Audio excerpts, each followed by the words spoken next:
discussion on community services, I might recuse myself because the Boys and Girls Club gets money, and I'm going to ask you to chair it. Okay.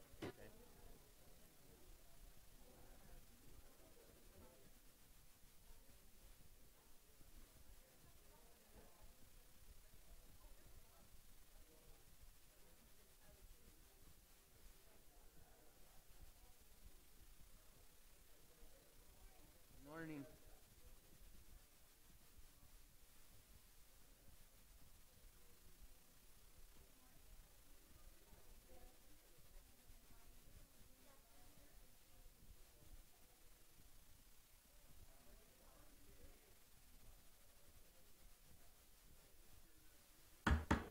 Okay, I'd like to call our meeting to order. This is these are the budget hearings, the Special Finance Committee of April 23rd. Can I have a roll call, please?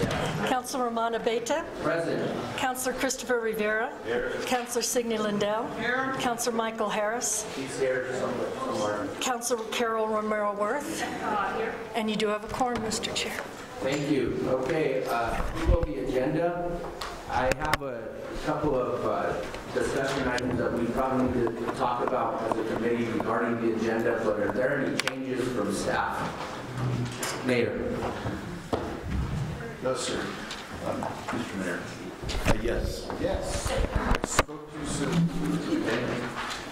Yes, Chairman Abeda. We respectfully request to modify the agenda to include the completed budget book as an attachment to these meetings. Additionally, we request to modify the agenda to be inclusive of reference to page numbers from said book.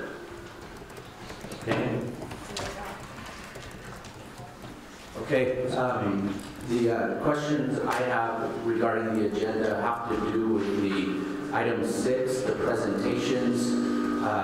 Question I have for the committee and for the staff is regarding, first of all, item D, the Santa Fe University of Art and Design update. Do we think it's necessary to have that update now in the beginning before we get into the budgets, or is that something we can put off to maybe the last day? Because I don't know how germane it would be to the actual budget discussions that we have.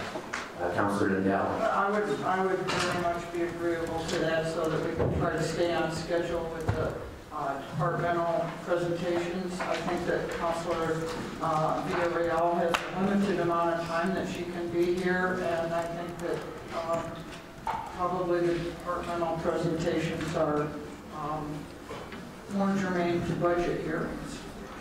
Thank you. Okay, any other thoughts regarding the item D from the committee? Councilor Villarreal. Mr. Chair, I was curious if the committee would consider, just for staff efficiency and those of you that are waiting to present, if we start getting behind, which I hope we don't, but if we start going down the list and there's a delay, I would rather us see those departments that were scheduled later on to be told when they'll be heard, because what happens, and what's happened in the past, we've had staff here waiting all day, and then we end up, and then they end up not having to present because we get delayed. So I would prefer we stick to the schedule, and if there's, if we start bumping up on time, that those departments that maybe were scheduled at a certain time then get moved over to Wednesday if needed. Because I just don't want us to see your time wasted, and it's somewhat of our time wasted as well. So is there maybe a solution for this? I just didn't want us to get delayed and then have everyone get pushed down. So. Okay, so we will monitor that, and as we proceed, we have to. So I guess what you're saying is that there's, for example, if we didn't get to Parks and Rec today, then we would move it to Wednesday so that we can get back on schedule tomorrow with asset development and city manager. Well, I guess that's an option, but I want us to make sure that we're communicating as we go along with staff and say it doesn't look like we're getting to certain departments and then we can move them where needed, whether it's the next day or Wednesday. I'm not opposed to that. I just don't want us to be delayed the way we've had been in the past and have staff sit here all day waiting for us. I don't know if you all have another idea of how we can make that work. Councilor Harris. Thank you, Chair. I'm assuming that we are going to experience some delays in the presentation. It's inevitable for a lot of reasons, which I'll probably speak to later. But I want to very much keep the sequence that we have. Quite frankly, given the delivery of all the information, I haven't even been able to get through all the departments. So I'm going through them in sequence, and I need to keep the sequence in order to make some semblance of staying ahead of it. So that's the way I keep the sequence. By all means, I don't want to waste staff's time, but if we can let them know beforehand, it looks like it should be fairly obvious, but let's keep the sequence. Okay. In regards to the employee compensation and benefits changes, would it be more appropriate to have that during the human resources presentation of the budget, or do we need to pull that out separately? It's a question for staff. Who's going to make that presentation?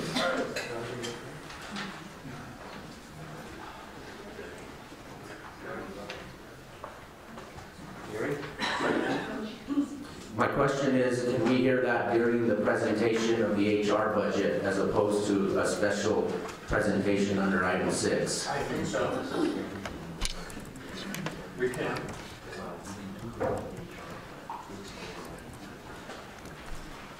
Mr. Mayor.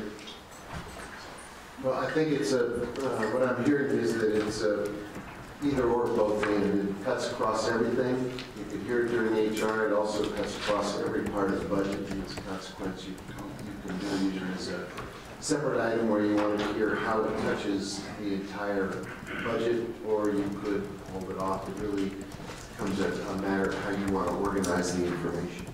Okay, we'll leave it where it's at then. So the only item we'll move, or that I'm recommending you move, is item D to Wednesday, or when prior to concluding our budget hearings. Anything else regarding the agenda from any of the committee members? Is there a motion to approve the agenda as amended? Motion to. As amended. Second. All those in favor? Aye. Okay, so opening remarks. Welcome to our budget hearings. What I'm expecting is that as we get to each department, staff will make a short presentation. I would request that the staff be sure to highlight any expansion requests or major increases or decreases in the budget. Then at which point we'll allow the finance committee members to ask questions. What I'm going to do is I'm going to have the finance committee members ask questions first, and then the other members of the governing body afterwards. I'll save my questions for last in case they're already covered. We are going to ask as many questions as we need to. We will try to keep an eye on the time.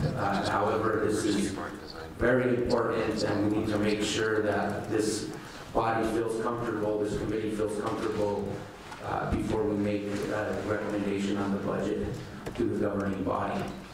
And so again, welcome. I want to start with a little story. When I first became a department director, I had to present a budget for the first time to the governing body. And so I asked my county manager for advice.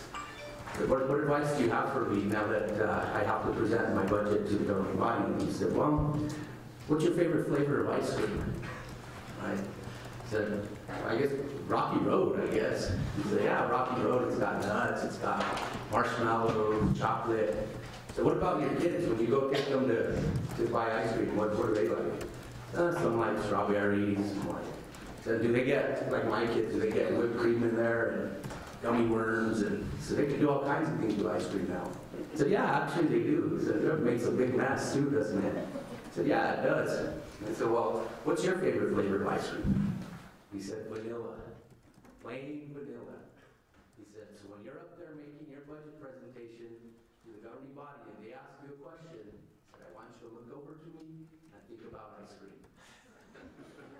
So let's keep it simple. If we have more information, we'll ask for it.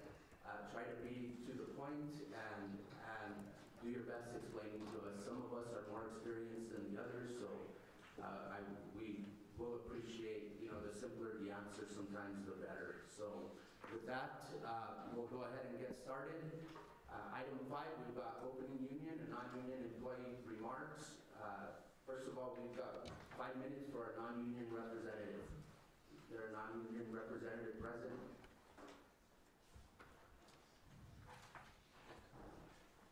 Okay, so we're going to move on to B. Ask me, representative. Good morning, Mr. Chairman, ladies and gentlemen. I'm Tom Diaz. I work for the IT department, and I'm a member of the ASME Local 3999 Executive Board. I was asked to present to you this morning. I want to use my 5 minutes to mention some general points and to focus on one specific one, which is our equity pay proposal. I hope I can answer your questions here, and that further answers are in the write-up and the Excel sheets that are in your packet. First, there are 3 points I want to emphasize before I talk about our equity pay proposal. First, we hope that the mayor, his new team, and the city council will see our bargaining agreement as an instrument both sides can use to work in the open and to negotiate improvements that will benefit citizens. I'm not. Thank you. Better. We'll work openly and constructively with management on compensation reform. We'd like the HR department to provide the results of this year's study to department directors and to the union so we can all use those results to plan. Third point, to us, and every open position means a manager has worked through the process and justified a new employee. We want those positions staffed by a fair and efficient recruiting process. Now I want to emphasize the key points about our equity pay proposal that's in your packet without repeating every word or number that's already in there.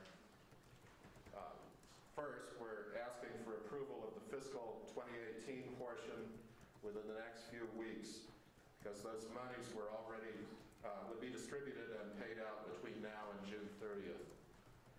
We're also asking you this morning to be sure that the appropriate amounts are included in fiscal 2019.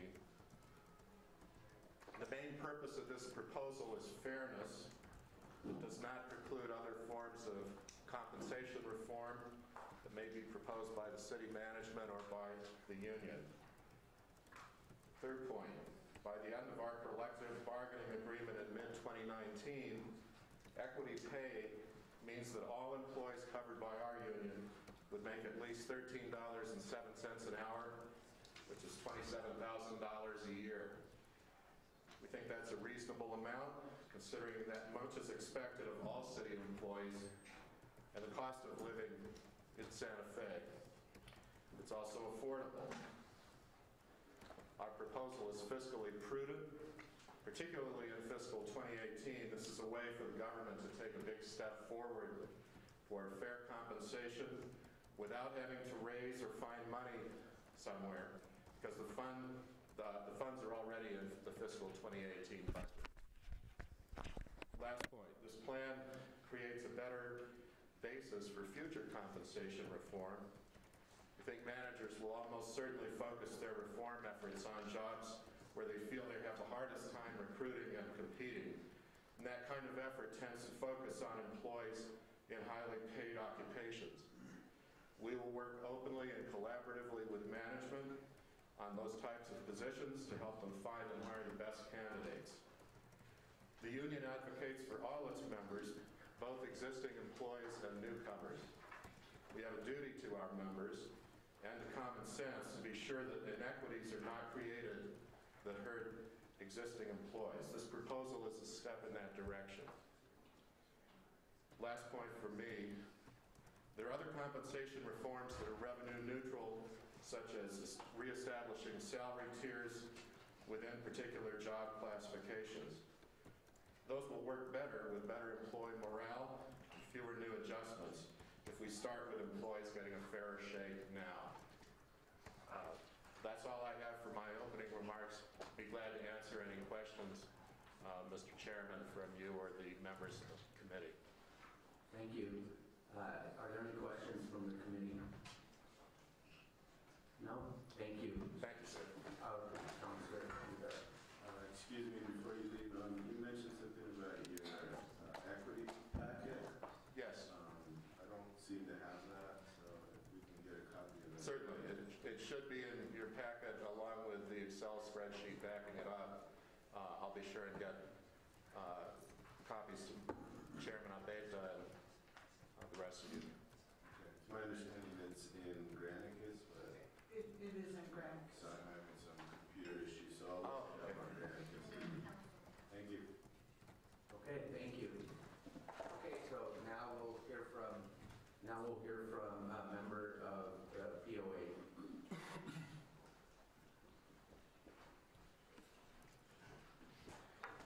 Good morning, Mr. Chairman, Mayor, members of the council. My name is Tony Trio.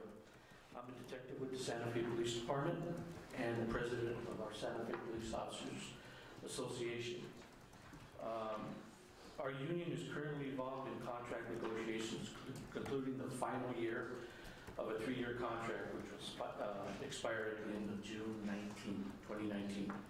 With all due respect, I do not want to stand here before you and now outline the needs of our union members.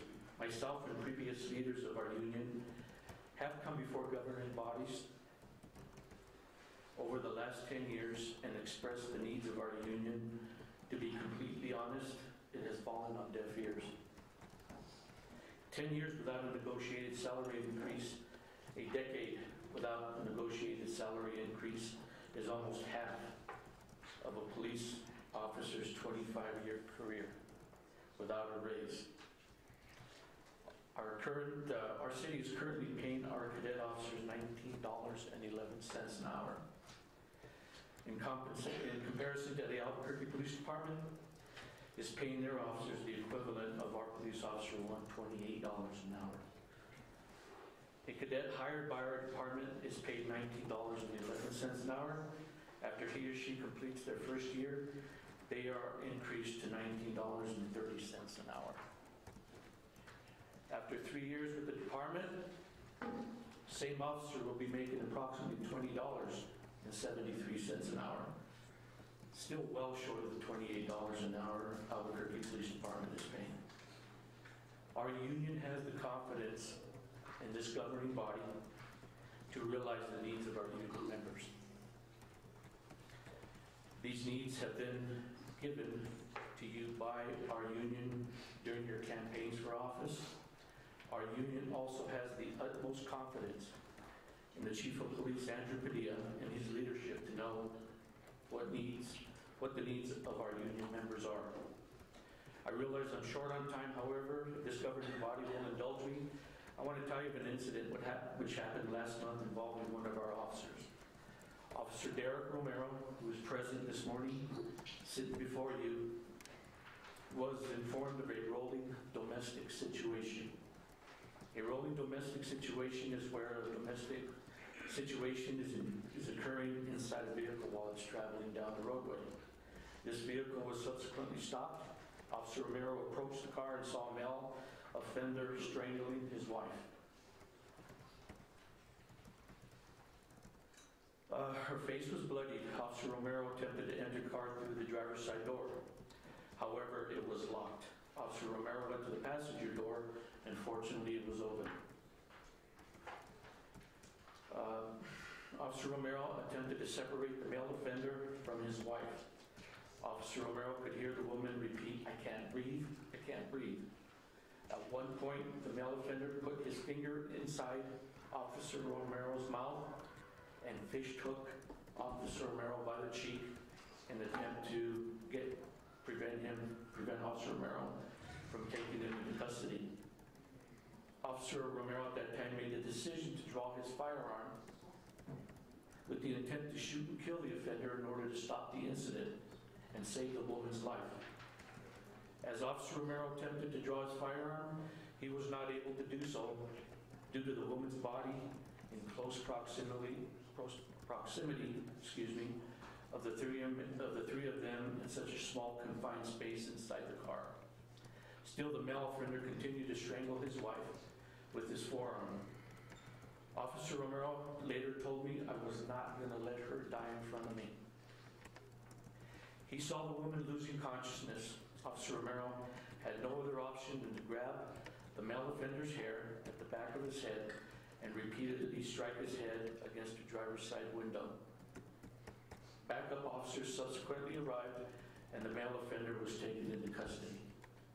Officer Romero had to go undergo testing for diseases such as hepatitis C and others. Instead of being recognized for his actions, it was another day at work for Officer Romero, at work being paid $19.11 an hour.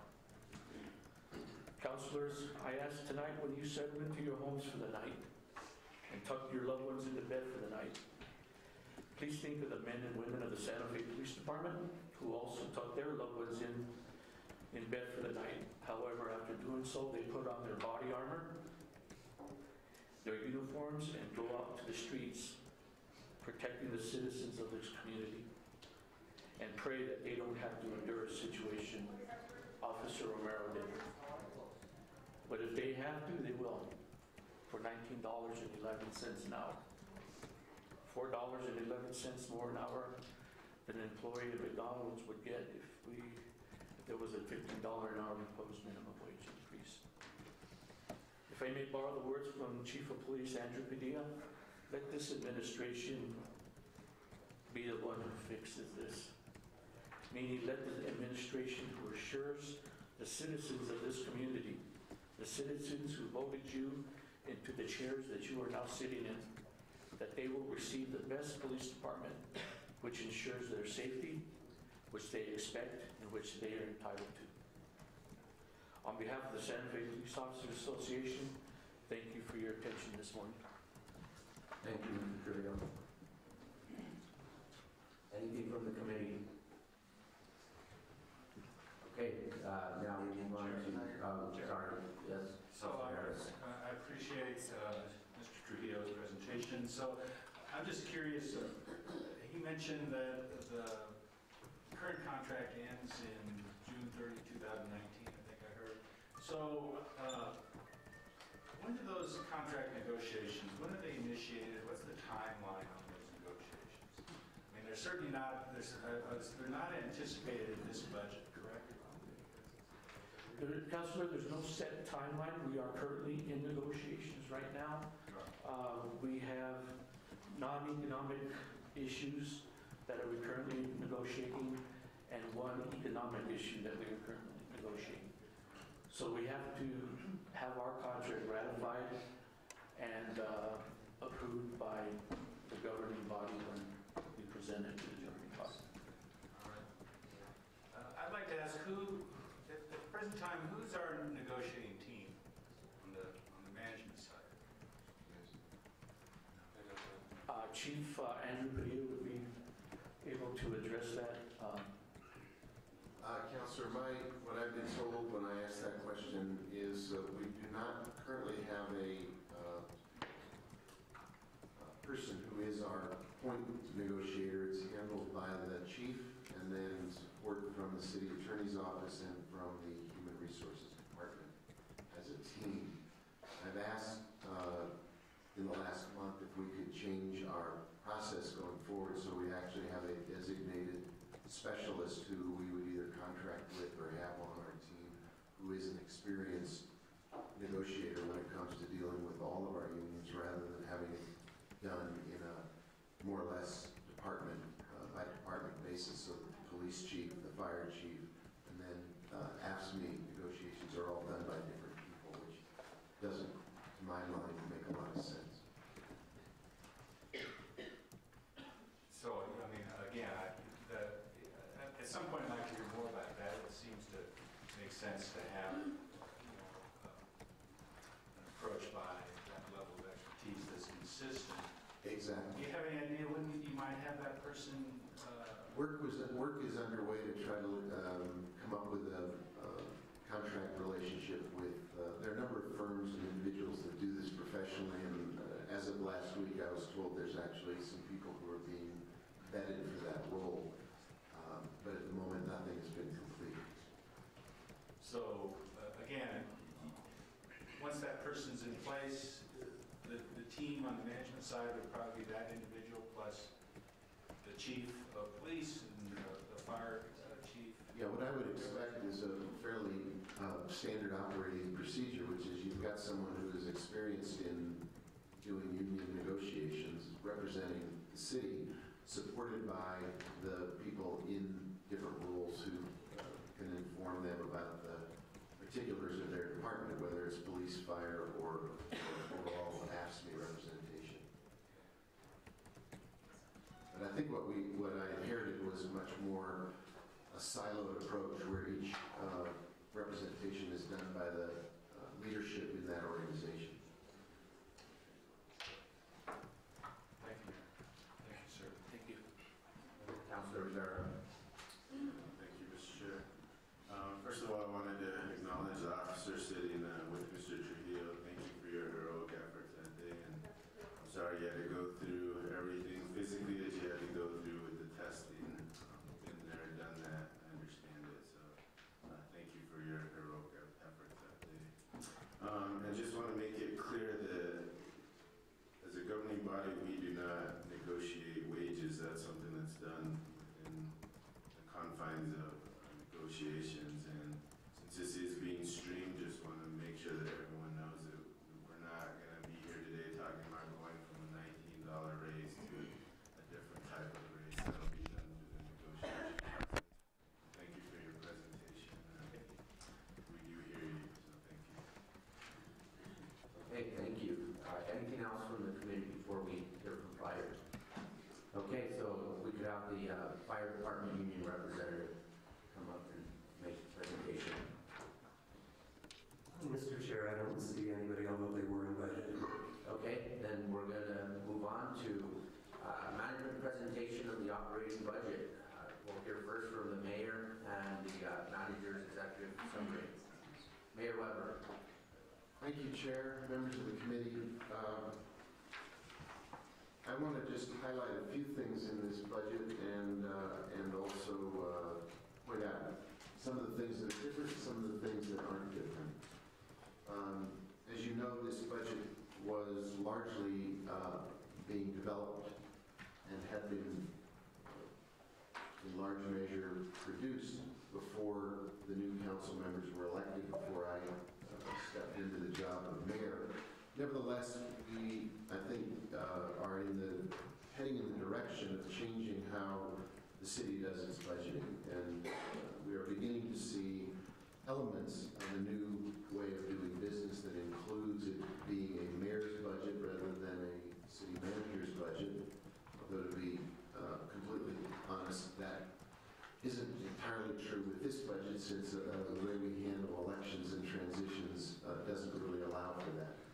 I have said, and we will be working with the state to make sure this is doable, that I would like to have a 6-month check-in where we, in effect, take what exists today and after reviewing it and analyzing it and talking with each of you, do a 6-month review of this budget, since it was produced in large measure before I came into office, and several of you who are up there now also were elected and sworn in. I think there's some things in the budget that we can, however, take a lesson from and begin to see some new directions already.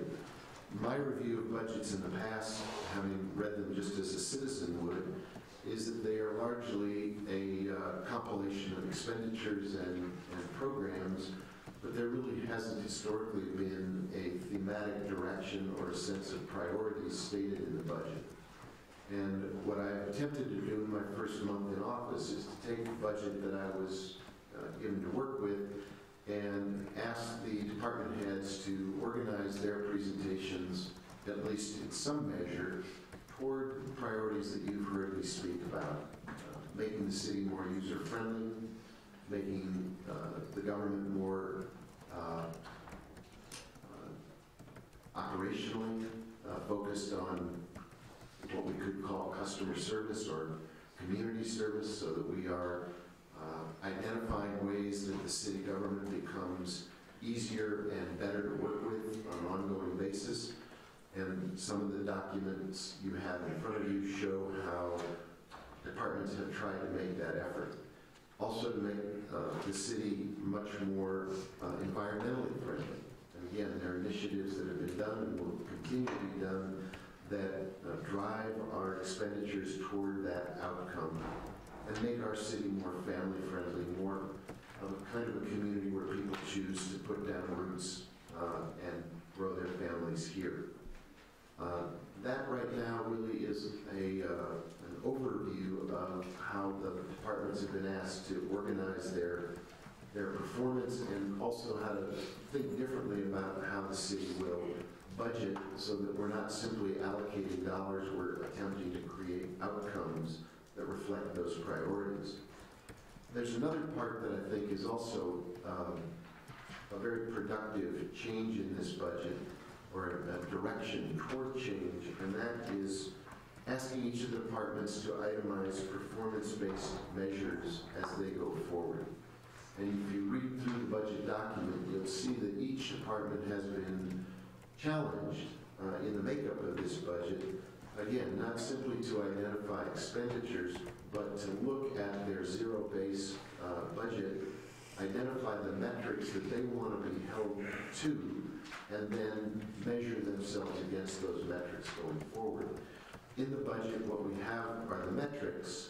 We don't have the metrics identified. We don't actually have performance data yet. But as you think about what this budget needs to become to make the city easier for people to work with and understand and coordinate with, as those metrics get real data plugged into them going forward, we'll be able to see performance measures that every citizen in Santa Fe will be able to identify and look at on a dashboard, where they can say, a department said it wanted to do this, how is it doing against that identified measure? That's, I think, a step in the right direction. I think it takes what historically has been a black box and breaks it into actual performance measures, and will make the city much more accountable to people, so that our measurements will be clear and visible, and where we're doing a good job, we'll know it, and where we need to step up our performance, that will also be identified. A dashboard that people can look at. The budget doesn't contain that. It sets up the possibility, the opportunity for that to happen. I think the two places, if you look at the budget, where we see some significant increase in spending is in public safety, which is always the most significant priority of the elected officials, the mayor and the governing body. It's what we heard already this morning from representation of police, and what we all know about fire. That's where people do want to go to bed at night feeling safe and protected, and they do want to believe that, and they do want to know that the men and women who are doing that job are respected and taken care of. And this budget attempts to increase spending in those two areas. I think there's room for improvement in how the budget is presented and organized, and that's something we can develop over the next 6 months and come back and revisit. We need more comparability between departments, so that you can read one after another and not have them be quite so disparate in the way they're presented. We need year-over-year comparisons that are easier for each of us to analyze and assess. And we need to see a much more clearly itemized list of where improvement will be done, so that we can ask our department heads to report back on the progress that they're making. But I do think in general what we have is a hold-the-line budget. It attempts to continue to deliver the services that people want without raising taxes. And I think we can work with this as a going forward document and then make improvements over the next 6 months. So that's a quick overview of some of the things that I've found as I've read and reviewed the budget and spoken with people who put it together. Thank you. Thank you, Mayor. Okay, our next item is the compensation and classification study update. Chair. Yes, Councilor Harris. Yeah, if you'll indulge me, I'd like to just make a couple of opening remarks and make sure I understand things. Sure, go ahead. If that's okay with you. I just want to say that this is my third budget hearing, and it is a better level of information. There's no question about that than what, in my opinion, what we've seen in the past. The issue for me, obviously, is the timing, the delivery of the information. Oops, excuse me, that wasn't on. Higher level of information, timing associated with delivery of the information. So I appreciate what you said there, that it's not entirely yours and others, and there's a lot of changes that are happening, but we need to make sure that we get information in a timely way. I appreciate that hundreds of hours, thousands of hours, as stated in writing, have gone into this, but if I get it on Friday, it's very difficult for me to start to speak intelligently the following Monday. So I think that just needs to be said. I'm glad you spoke to the RBA implementation. I saw the various indicators, and so I look forward to that happening. Hopefully, the various departments can put that in place to really have a system starting July 1st to really start to measure that. I assume that's what's going to happen, and I think that'll be important. I'd like to make one request at the departmental level when the various departments are here. I would like to know which positions in each department are interim or acting. I'd like whoever's speaking to on behalf of the department, I'd like those need to be identified. So you spoke to a couple of them. I also want to say in terms of the week ahead, I'll be prepared to spend as much time as necessary today through Wednesday, but I will not be available Thursday or Friday to work further on this. If we have to move it back, I'd like to find another time in the near future, perhaps next week. But I just wanted to let you know right away, Chair, those are the constraints for me. And also, because a couple of people have asked me, and I know it's stated that when it's adopted, the budget will be on OpenGov. But is there a level of information and access on OpenGov right now that the public can look at? No, through the chair. No, it's not available until it's actually adopted. If someone does want to, there are links on the website.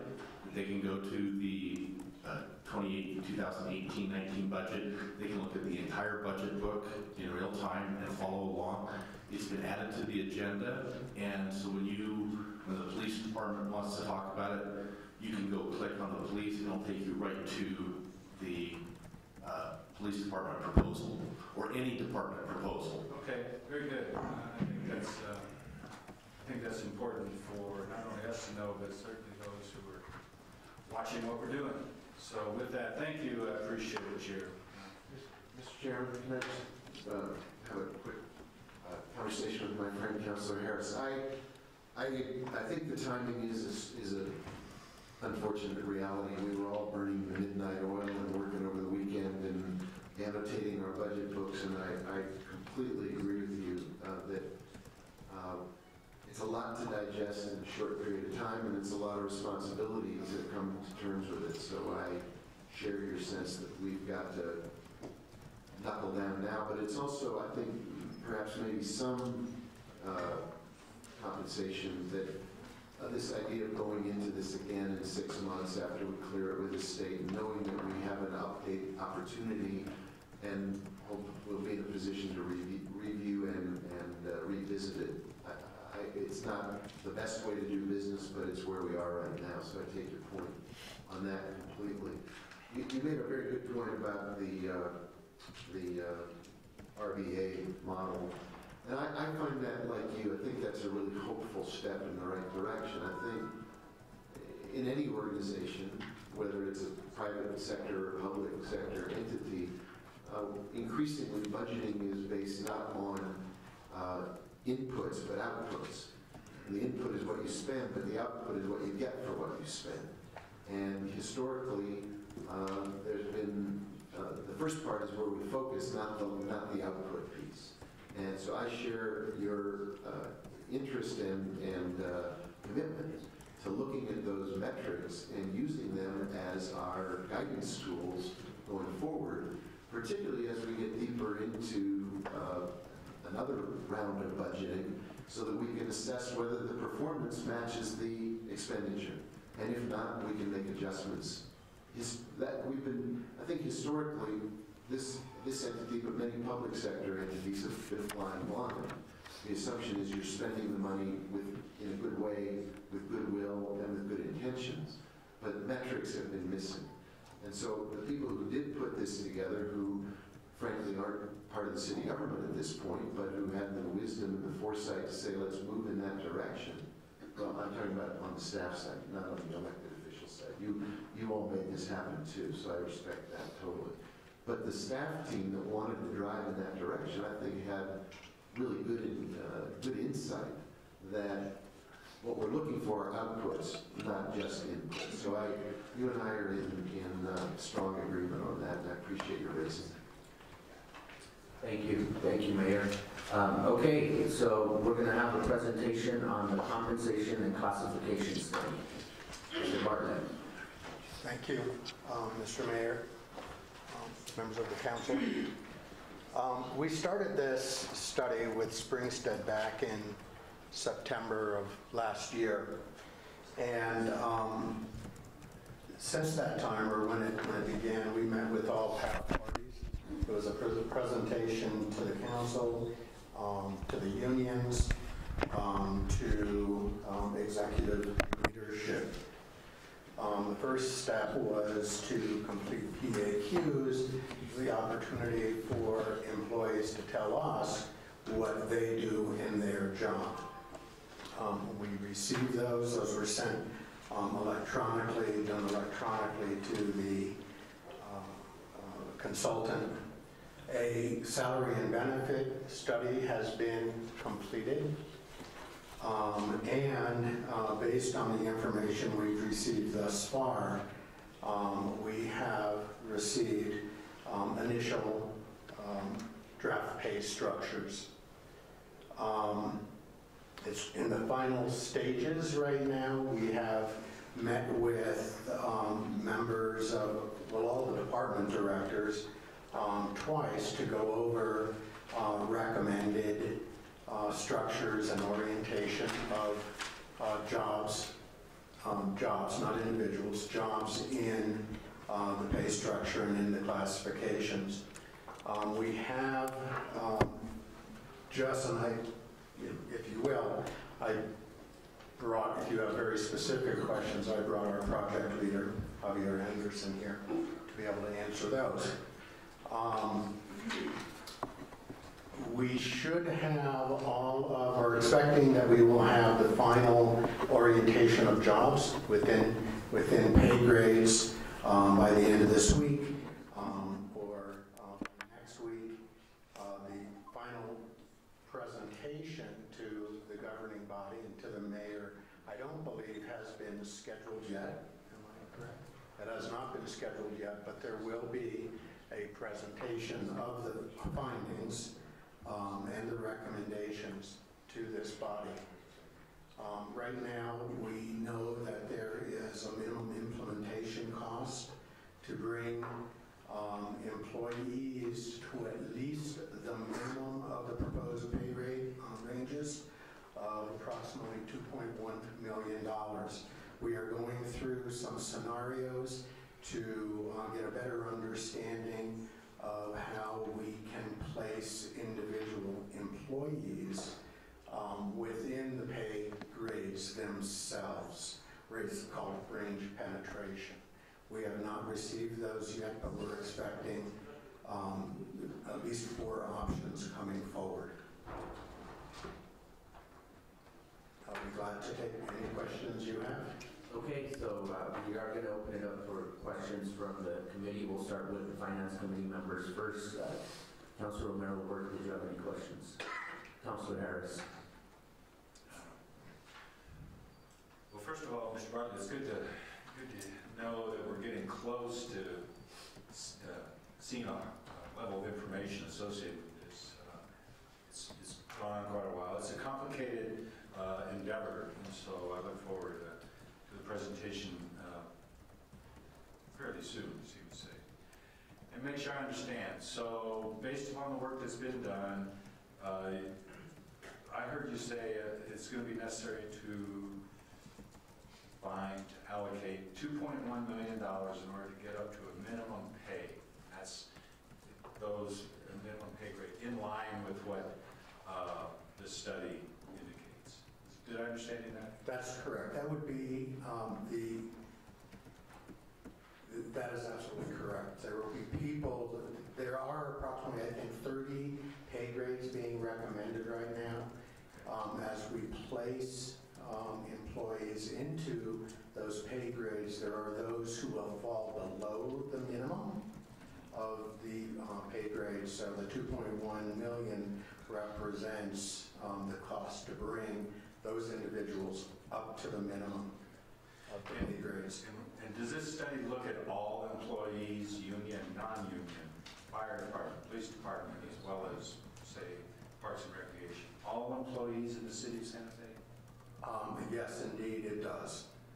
So, and again, no matter their status, whether they're exempt or anything else, any job that's held in the city of Santa Fe is dealt with in this compensation classification study. That is correct, Councilor Harris. Everyone but elected officials.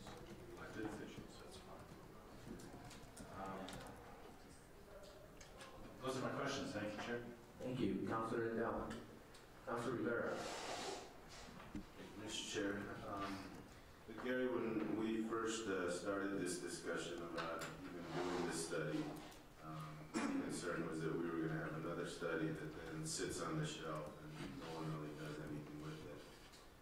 It concerns me that we're not going to have really official results until after this budget is done, and which means either we're going to have to address it at mid-year or potentially not until next fiscal year, therefore putting another study on the shelf for another year, and that concerns me.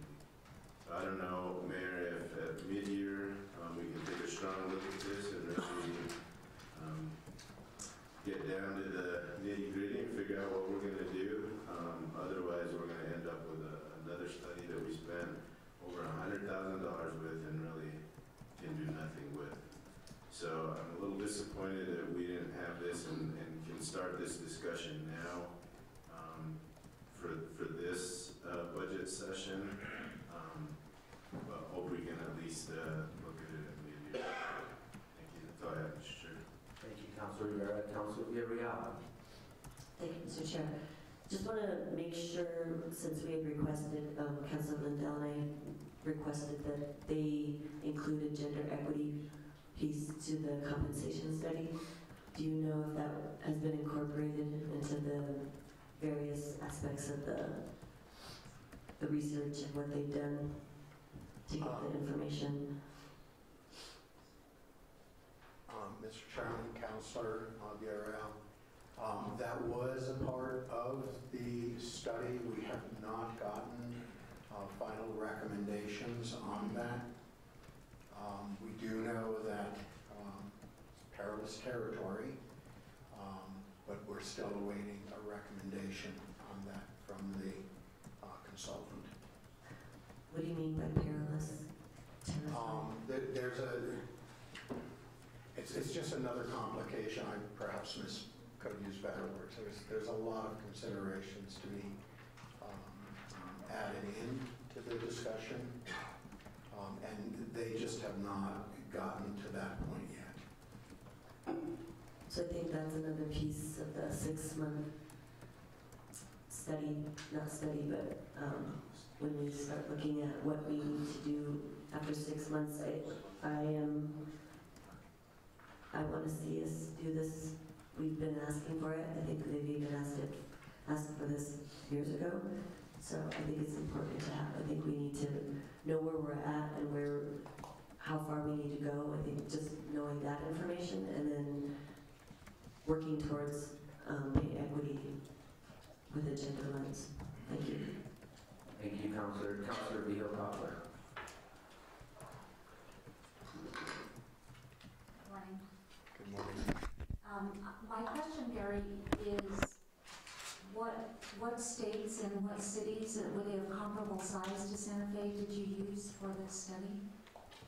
I wish I had brought those with me, but to give you an idea, I'm not going to be able to list all of them off. We did Albuquerque, we did Los Alamos, we looked at Las Cruces, Colorado Springs, Denver. So pretty close by regions. They were cities from which we would recruit from. Okay. Then my second question is, and I appreciate the cost that this is going to require to bring employees to minimum, but then do you have a sense now for what kind of compaction it's going to create? Because if you only bring those to minimum, then they're going to be close by to people, employees who have already been in the jobs, and then there's going to be the idea that if everybody's getting the same pay and it doesn't differentiate between years of service, that also is an issue. And I remember when we had money, although we have more money now, but back then it was like a lot of money, we thought, we could actually move people in the pay range to where they would have been comparably had the pay range been adjusted. So, any thought about that, or is it just way too costly at this point? A great deal of thought. Your concerns are on point. That's why we have asked the consultant to bring us some recommendations based on some different scenarios to be able to place people in the ranges somewhat representative to where they stand right now. Now, when it comes to compaction, we started with the compaction problem. With a great many individuals, and I can't give you the exact number, but a great many of employees being in the lower and even entry salaries of their pay grade. And those can be people who have been with us for 2 years, 3 years, 4 years, 5 years. It's just, unfortunately, it's the nature of our collective bargaining agreement with AFSCME. It is a reality. We are looking for ways to try to mitigate, because I think without having seen the final numbers, I'm very concerned that we're going to end up with a great many employees at the minimum of the new pay grades, which just creates a new set of problems for us. So we're looking for options, but I would suspect they would be quite expensive. So we may be able to, when we're done with this, options that are available to us are to roll out the pay increases over a number of years. Our goal would be to bring the city to market, but the question we would then ask is, over what period of time would we bring the city to market? And it could be over several years. Well, and that's not unusual, because market changes all the time. And I think if the city continues to work on this, you have a better chance of staying with or close to market. But thank you for your answers. You're welcome. Thank you. Councilor Rivera. Sorry, just a follow-up question, Gary. When we looked at, when we compared ourselves with other cities, did we compare ourselves with any like cities that had a similar cost of living? Councilor Rivera, yes, we did. I think that Colorado Springs, for instance, is probably very close to us. We did try to find truly comparable cities to survey, and those that were, kind of representative not only of where we recruit from, but also as far as cost of living is concerned. Thank you. Looking forward to seeing those results. Okay, so that concludes the compensation and classification study update. Our next item is employee compensation and benefits changes. Mr. Bartlett. I'll stay up here. We did have, Aon did give us some 5-year projections. I am now working totally out of my area of expertise, I'm sorry. So I'll report the information that I have.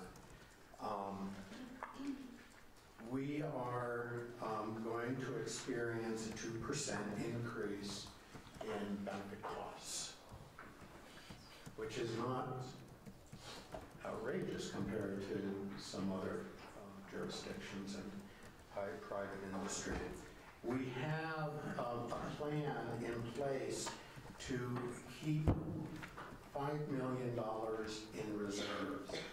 So we have the opportunity to see, do we pass the increased costs onto employees, or whether we would attempt to absorb those through the amounts above the $5 million kind of base that we're trying to keep. It is projected for this coming fiscal year that at the end of the fiscal year we'll have a balance of about $6.2 million. The total cost for the benefit increases are, I believe, about $700,000, $800,000. So there is the opportunity to absorb these costs, not pass them on to the to our employees, simply by using the reserves that are available, or we project to be available. Okay, any questions from the committee? Councilor Harris. Thank you, Chair. So, Mr. Bartlett, in my mind, the two themes or two issues that you spoke to are linked: compensation classification and benefits. So, does the compensation classification study, maybe that's the other way around, classification and compensation, does it take into account the benefits package that the city offers? Yes, it does. It does. That is a consideration. So, in other words, if we're being compared to Colorado Springs, as you say, there's a higher cost of living, and maybe our pay structure isn't quite where it needs to be in comparison, but our benefits package is superior to Colorado Springs. All that weighs in to the full study and what the options may look like? It would, yes. All right. Councilor Harris. All right. Thanks, Chair. Okay, Councilor Romero Work, would you have anything? Councilor Lindell. Councilor Romero Work. Just a point of clarification. So you said we have a $5 million reserve, and then you said we had a $6.2 million balance. You were talking about the reserve in both instances. The plan is to keep $5 million in the reserve. It's estimated that at the end of the year, at the end of the fiscal year, the actual reserve will be about $6.2 million. Okay, thank you. Councilor Lindell. Councilor Villarreal. Councilor Villarreal. Okay, thank you, Mr. Bartlett. Thank you. So we're going to get started with our department by department review. We've got this morning scheduled public safety, police, and then fire. Then we'll go into community services. And then there should be a break for lunch. Then this afternoon we'll have municipal court, land use, parks and rec, public utilities. The hearings can be watched from your workstations on YouTube. So thank you for those of you who maybe aren't presenting today or aren't presenting till this afternoon for coming and listening to the opening remarks. At this time, we'll call up public safety. We'll start with police. And I believe the budget book for police starts on page 31. If you're in the budget book.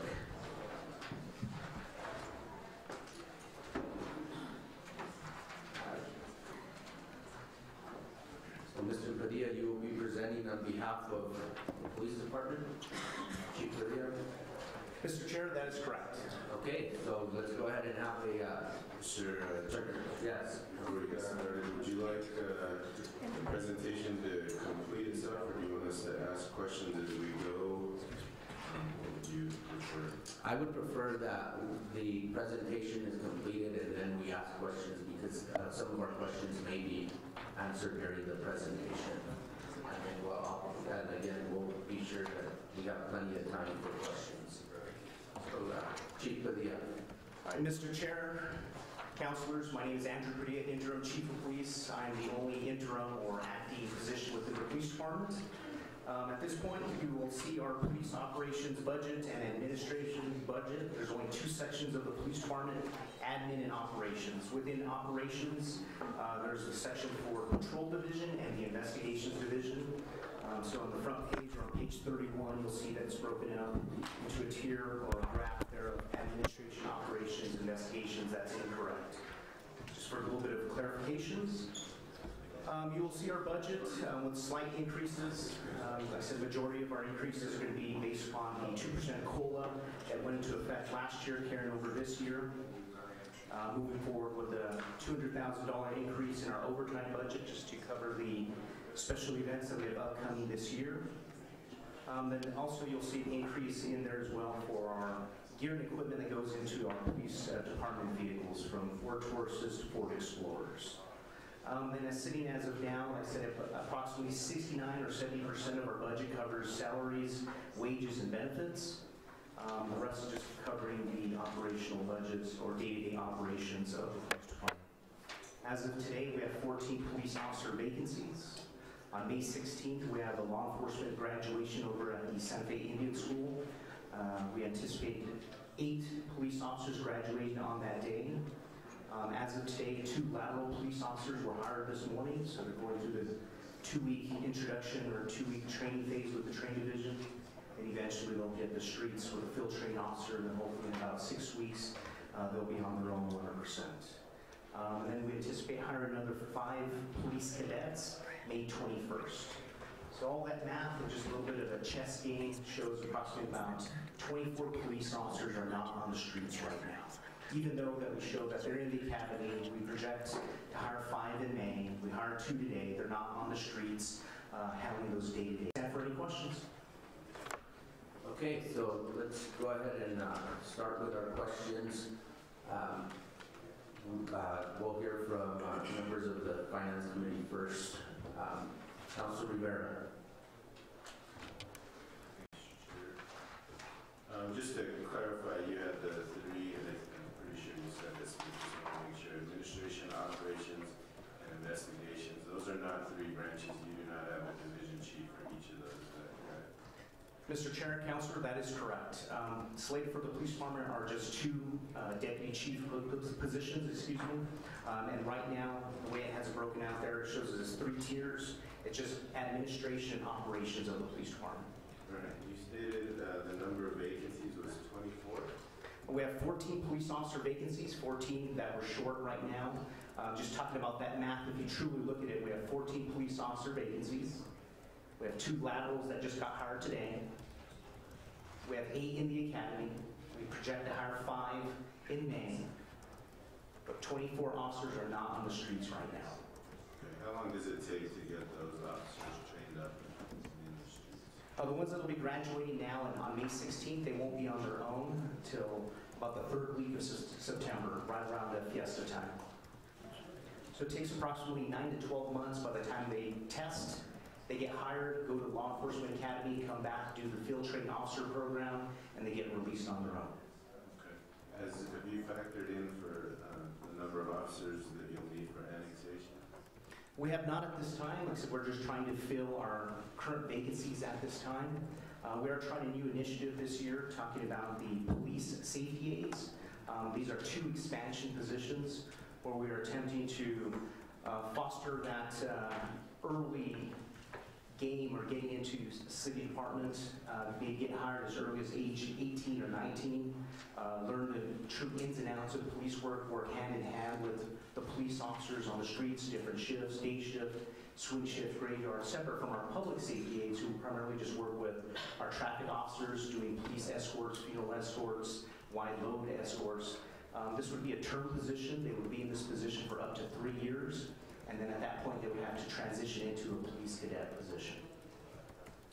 I do just have one comment for that. And typically in your feeder positions, and I applaud what you're doing here, taking a chance with hiring 18-year-olds and hoping that you can keep them there until they turn 21. But if you put term positions in, how do you keep a rolling group of kids that would be coming into the police department? So you hire one, let's say this year these positions are approved, and you hire one, then you have to wait 3 years before you can bring another young person into the new term position. Do you understand what I'm saying? I do. That is correct. How can we, if you could put some thought into how we can make it into a rolling thing so that every year we have somebody that would then be eligible to enter the police force after 3 years? Mr. Chair, Councilor Rivera, just speaking about it, do a little bit of research. We're just trying to start this program, try a different avenue of learning the police department, getting these people in. If we do hire someone that's at the age of 19 or even age 20, they may only be in this position for 1 year. So we want to have that rolling list. We recently had a job fair over at Santa Fe High in conjunction with Human Resources, and we're trying to spread the word. Hey, graduate, age 18, take some college courses, become a lifeguard, work for the Parks Department, work as an admin assistant with any department within the city. If your true goal is to work in law enforcement or become a firefighter, learn, okay, start getting into the city, knowing the city, the geography of the city, learn the true work, and learn that pool and start contributing towards your retirement. And then from that point, if truly law enforcement is the way you want to go, you can transition into that position. But yes, this is the first time that we're doing term positions. We'll do the police department. Eventually the word will get out and that pool or waiting list will incur. And hopefully maybe by mid-year or next year we can say at this time the program or initiative is working. Can we please expand it and pool for those expansion positions? Okay. And then you mentioned about a $200,000 increase to the operations budget for special events. Is that just current special events? The projected current special events that we forecasting now coming up in July is the NGA, the National Governors Association Conference. All right, so that's the $200,000 increase. Have you even attempted to try to figure out what it costs for protest, which we seem to be seeing more and more of those? Did you factor in that as a potential increase to your budget? For this one specific event or just all around? In general, since we have more protests, it seems. So there's, excuse me, Councilman, there's a difference between a protest and a rally. Rallies, we occur to have at least 10 to 15 a year.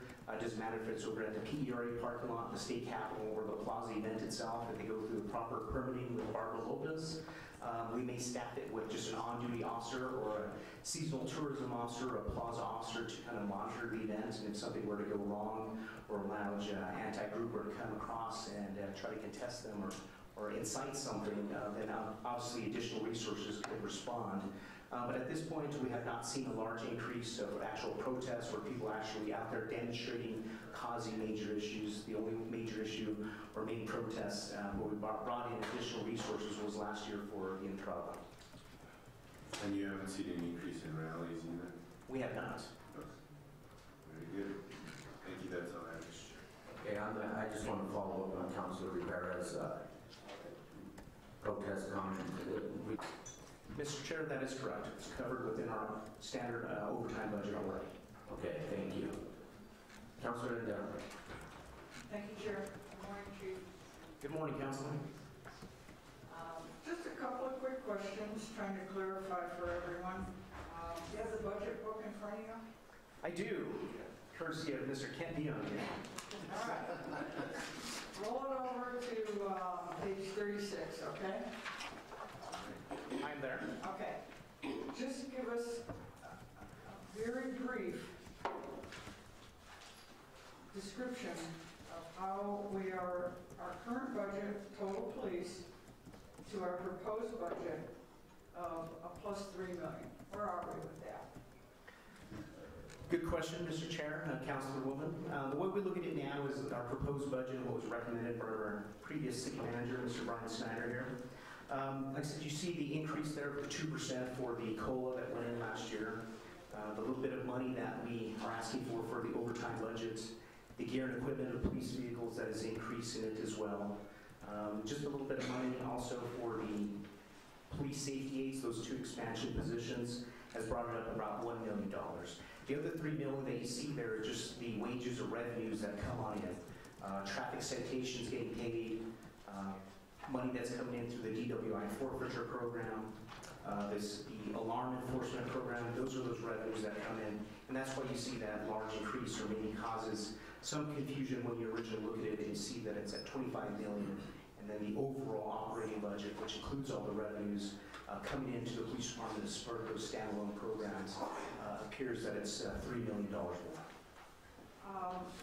Chief, let me just ask you, you've been in this department for a number of years.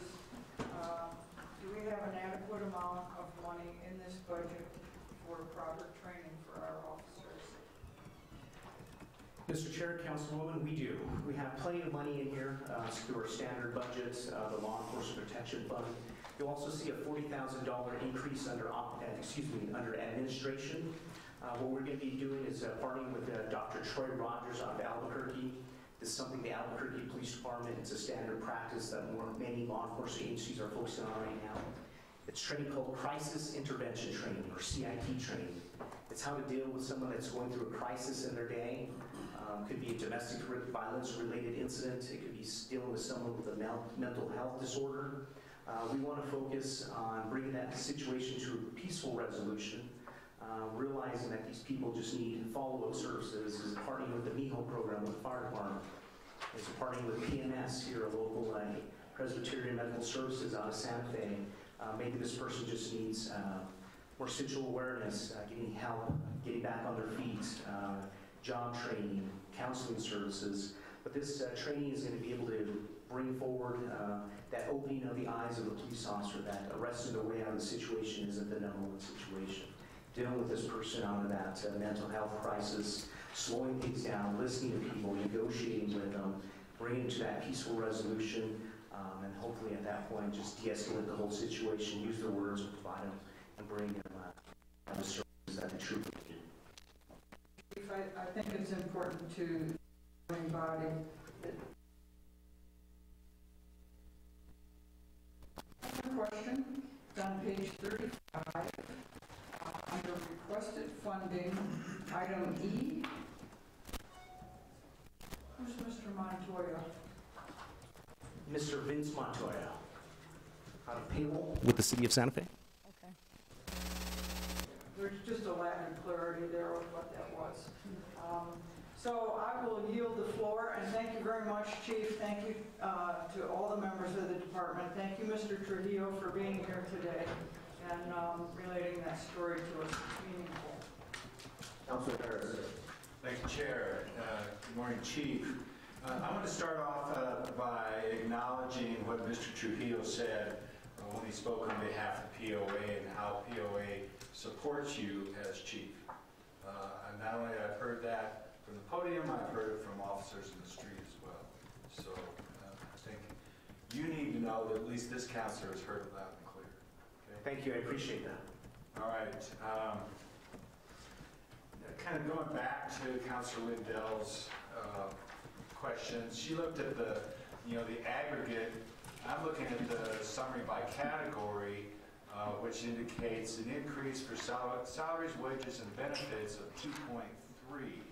So I'm going to ask you to, just kind of review some of what you've already spoken to. But so salary, wages, and benefits, you alluded to a 2% COLA increase, increased overtime, and then the enhancement associated with the new PSA track. Did I miss anything? I thought those were kind of an aggregate of $1 million. What would explain maybe I heard it wrong, but what explains the 2.3? Is it just the three categories that I cited? Mr. Chair, Councilor, not just the three categories, but you've got to factor in the salaries, the wages, the benefits, the insurance that's also included in those, and then the vacancy saving rate. That's where you'll see that large increase as well. Okay, this might be a good time to talk about the vacancy saving rate. This is something that affects every department. It's an approach that we really started to work with fairly closely last year during the budget hearings. But maybe Mr. Bush or somebody can speak to just, and this is one of my global questions, so if we can take time and address it now. Explain how the vacancy credits are used and what do they mean for the various departments, starting with the police department. Thank you, Councilor, Chairman. The vacancy credit recognizes that with 1,500 employees, we do not fill every position for the entire year. Through some analysis, we've found that there's some natural rates of positions that are always empty. And overall, we used a 4% salary vacancy rate. And then we also, and what you do is then you say, okay, this is our salary if we had a full budget and every position was filled. This is what the salary would cost. This is what the benefits would cost. But knowing that not every position is going to be filled and not every position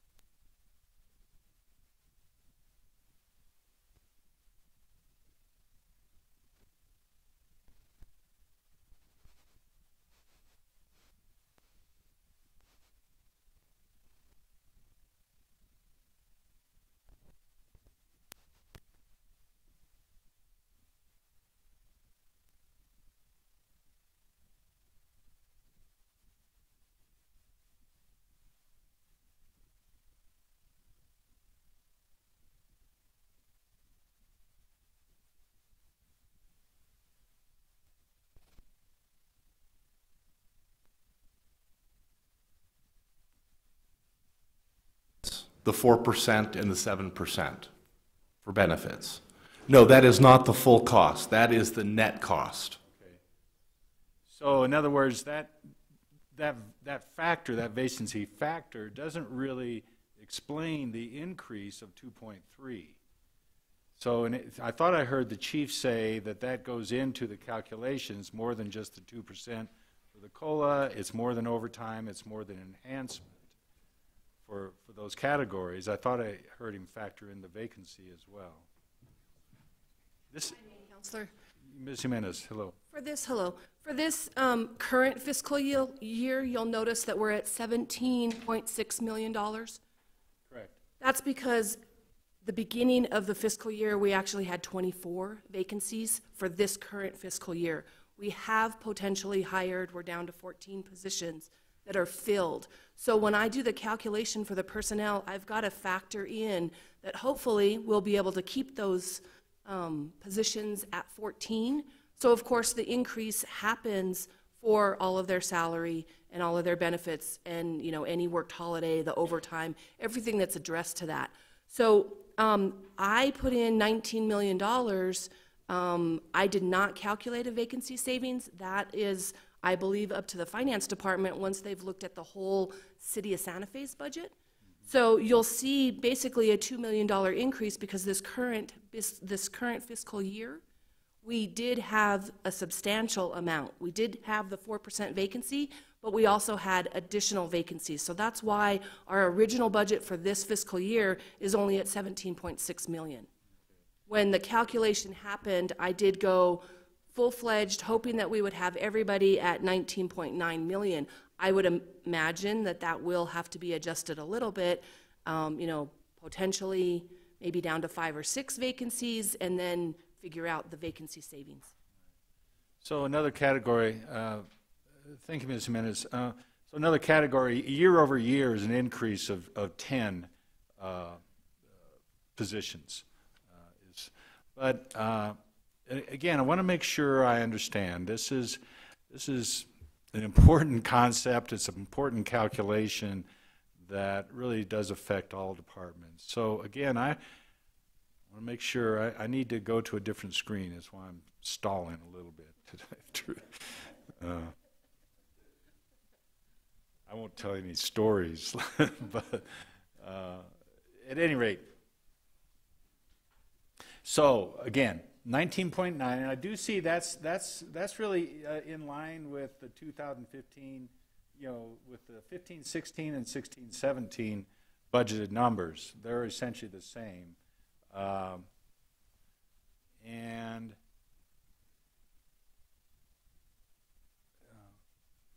you know, we have, I'm looking at the personnel section, which has $19,858,377. This is, again, this is the in OpenGov. And that's got vacancy credits factored into it, seemingly. There's a whole series of adjustments for 4 and 7% to get to that figure. Correct? Okay. All right. I just wanted to. So the 2.3 seems to me is like we say, the COLA, the overtime, the enhancement, and the year-over-year increase. Because at the last year you anticipated we would not be able to fill the positions. Is what I think I heard you say. That's correct. Yes, sir. Okay. All right. Thank you, Chair. Okay, Councilor Romero-Worth. So I have, I guess, an overarching programmatic question, which goes to our relationship with the public schools and their needs in light of recent national events in terms of safety. I know the mayor was quoted in the paper as saying we don't have the resources at the city at this time to provide officers. Just curious if those conversations are ongoing with the school district, and you know what kinds of things we are doing short of the proposal they had. Just get some sense of what's happening around that. Mr. Chair, Councilwoman, we have thrown some money at this problem, these issues. When there were some major concerns happening, we did an operation called Operation School Safety Net. It was a 2-week operation when we had officers specifically going to the junior highs, the elementary schools, the Capitol High School, Santa Fe High School. We threw approximately $9,000 at this overtime event. That's just a 2-week operation where we filled it to our best of our abilities. People feel that if we were to open up this operation on a daily basis, if a certain school had enough money to fund and having an officer there on a daily basis, just with any overtime operation, many of our officers here works overtime on their days off. Eventually they get burnt out. The money's good at first, then they realize, hey, I need that rest and relaxation to focus, recharge my batteries. I need to see my family and kids and family, go fishing, go hiking, go walking to clear their minds. They get burnt out. And then there's going to be that day when that overtime assignment is not filled, and that'll be the day that a fight breaks out or a critical incident happens, and then it'll be the police department's fault because we didn't have someone there. In the past, when there's an overtime incident like that or situation, if it's something that's high value, sometimes we're forced to pull an officer from the patrol division who's just on a daily assignment to see or fulfill that opportunity at that overtime assignment if it is that truly high need. The operations have continued on training initiatives with the public schools and the private schools and the businesses by our training division, our special operations division, the Run, Hide, Fight program, the Stop the Bleed program. We've continually provided that training to the schools, conducted trainings or opportunities with the schools over the last 3 to 5 years, just varying which turnover we've had at those specific schools. The talks have not ended. We've had many opportunities to meet with the school staff and personnel over the last few weeks to explain to them what our initiatives are doing of having our officers go to the schools on a daily basis, introduce themselves, check in, walk the halls of the schools. That's what we're doing on a day-to-day basis. This evening over at BF Young at 5:30 to 7 p.m., there's an open forum for the public along with the public schools, with the superintendent, the new public safety director, former Deputy Chief Mario Salvidras, myself, Captain Robert Vasquez, Lieutenant Ben Valdez, Lieutenant Margaret Polk will be in attendance to explain to them that we haven't just forgotten about you. We have to show the love, as I say it, to all the businesses, to all the schools, to all the private schools as well, and provide them with the services of patrolling the schools and focusing on those. At this point, we haven't shut the program down 100%. We have to evaluate our resources within the police department to support the day-to-day operations first. We're not saying that we have to be at 0 vacancies or have our full 177 positions filled before we can even entertain or think about having a school resource officer at these locations. And those locations open up those doors. Is it at every elementary school? Is it at every junior high? Or is it just at the 2 high schools? Do we just focus 1 at each high school, which is 2, and then 2 at the junior highs, with a total of 4? And then you have to have that supervisor that monitors the program. It's more than just placing a patrol officer at that location. There's specialized training.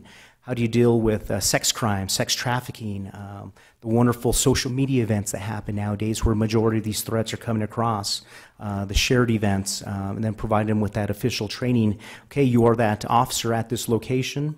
There is a critical incident. Are we going into shelter in place? Because there's a shoplifter that's maybe armed in the area. Or is this a true active shooter incident at your location where you have to go into full lockdown and you have to place this school into lockdown, coordinate arriving resources, law enforcement, fire department personnel to render aid, set up those triage areas, set up a staging area, set up the media event area, and then potentially respond and take action and stop the action of this active shooter or someone who may just be armed with some other type of deadly weapon on the school. So it's something that we haven't forgotten about. We're currently reevaluating. We'll see how the forum goes this evening.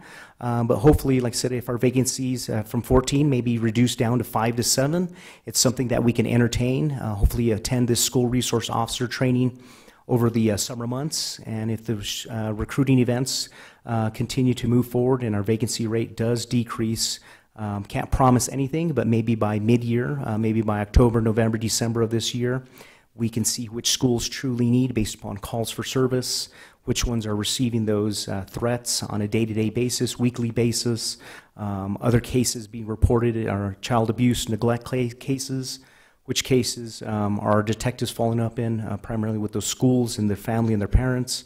And then at that point, we can reevaluate our staffing levels, figure out which schools truly need to have a school resource officer at that location and provide them with that fully trained officer, not just a patrol officer off the street doing it on an overtime assignment. Just to follow up on that, thanks for that answer.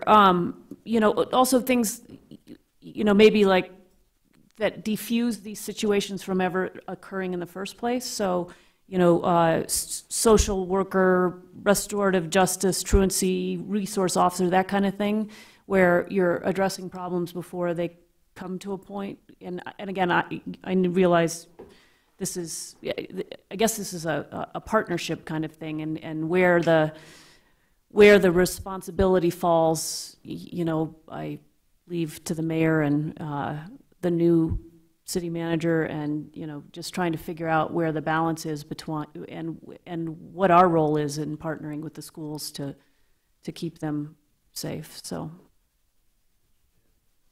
thank you, Mayor. Councilor, thank you for that question.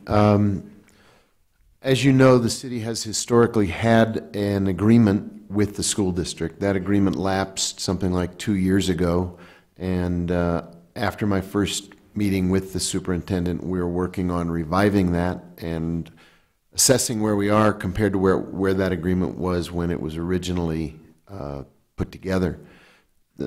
Times change, agreements have to change, and some of the things you've mentioned that are wraparound services, social services, collaborative services are really important, as are the things that were in that agreement, like parks and recreation and summer programs, things that need to be refreshed. So I think your observation is right. I think the chief's answer was really cogent and spot on, that we're working with the district. I've been meeting with the superintendent. We have a standing arrangement to get together because we are mutually interdependent. The quality of the schools and the safety of the schools are as important to the city as they are to the district. And so there's every reason for us to continue that conversation.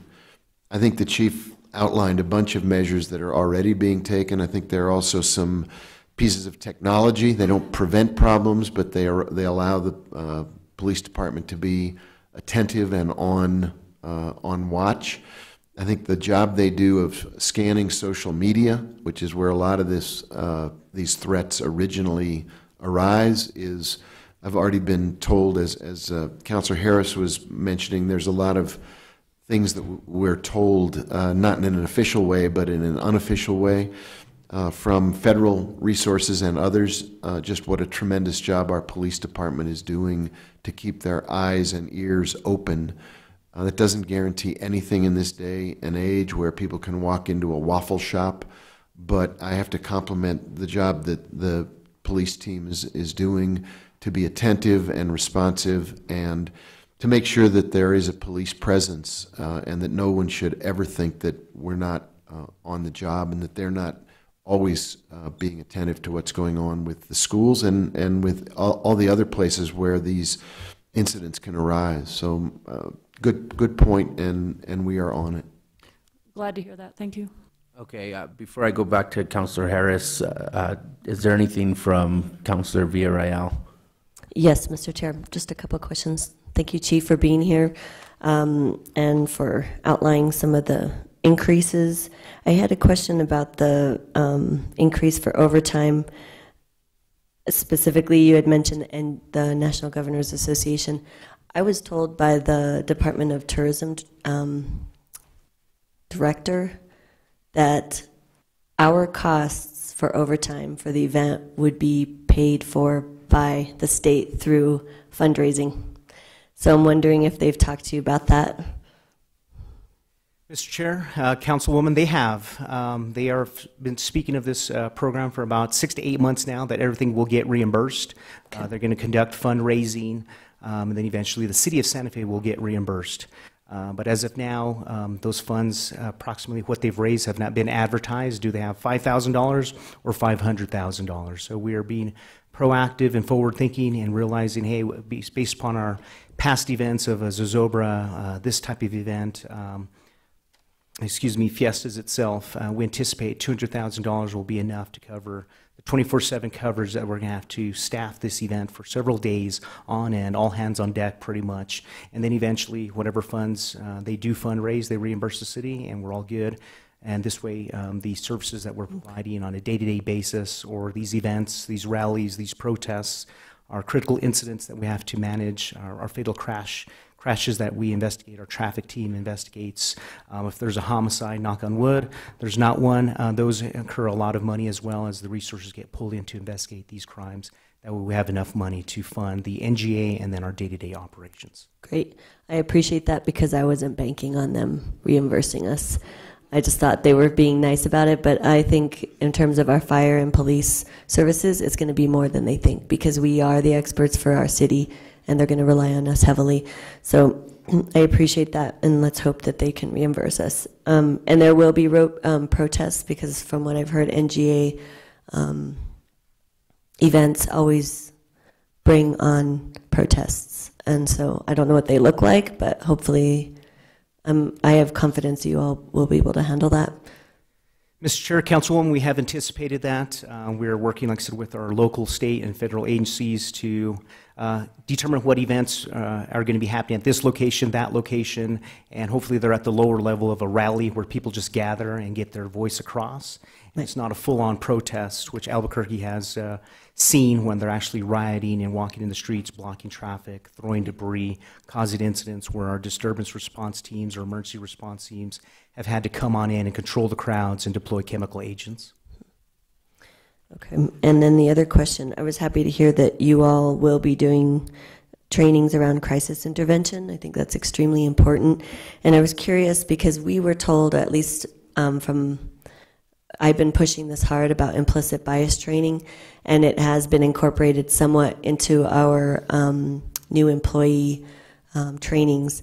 But I'm curious if that's actually being seen in the police department with current and new officers and staff, and implicit bias training.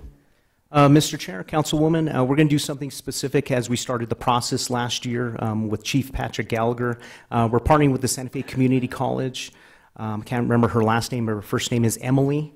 We've partnered with her to focus on bias-based training. It's going to be focused on from our staff commanders all the way down to the lowest police officer coming on the field to focus on what biases do they have, what prejudices do they have, do they truly realize they have this, to focus on it ranging from social media, their interactions with the public, the wonderful optimistic or projected profiling that law enforcement officers have to identify their own biases that they think they may or may not have, and just to interact with the community in a positive way. So we anticipate that training is going to start after July 1 once the new training budget is in place. We'll coordinate with Emily, move it forward, and then just based upon staffing levels, pull that staff in and focus on that bias training. So we're going to go above and beyond, and we anticipate the training will be a full day, 8 hours of training on that specific topic. Excellent. And Emily Stern's a good resource, so I'm glad you're working with her. And so that there's budget for that. That's, I don't think we'll see it individually, but it's kind of folded into, what category would that be folded into, or is it HR budget? It is our own internal budget. It's not separate or expanded, as you've seen for the $40,000 for the crisis intervention training. We've just focused on it just based upon the LEPF funding as well that covers a majority of our in-house training. It's just going to be absorbed. We've anticipated, projected that we have enough funding there to move forward with this training. Great.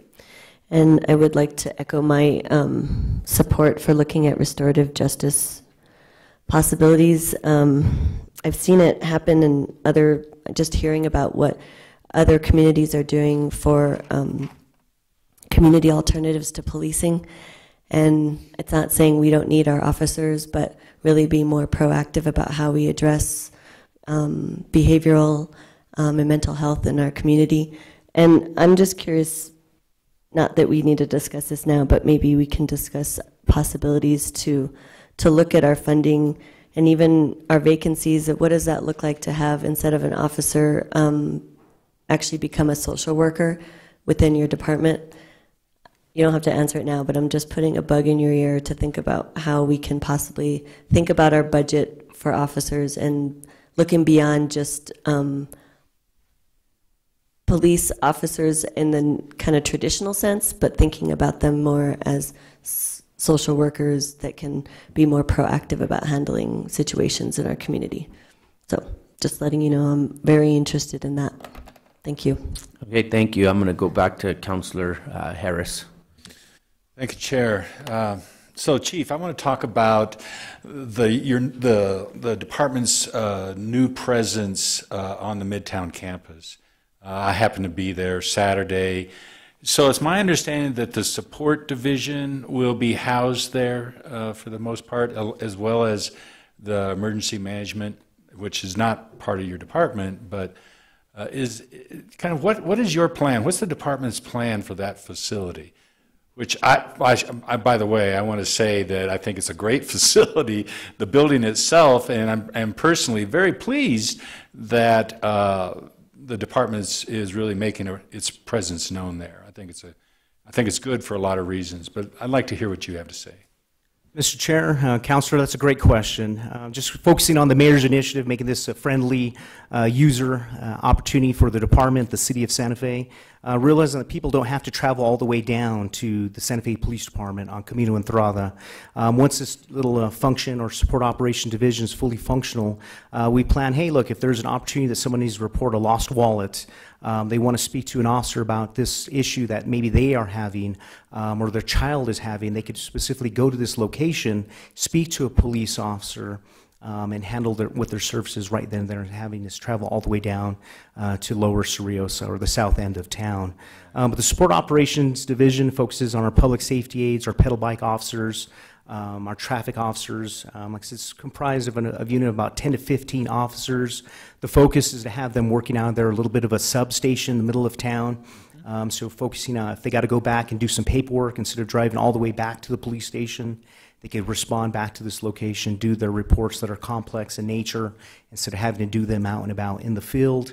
Right now, we're not staffing that location on a 24/7 basis. We used to have a substation over on West Alameda Street. It was labeled as Substation 4.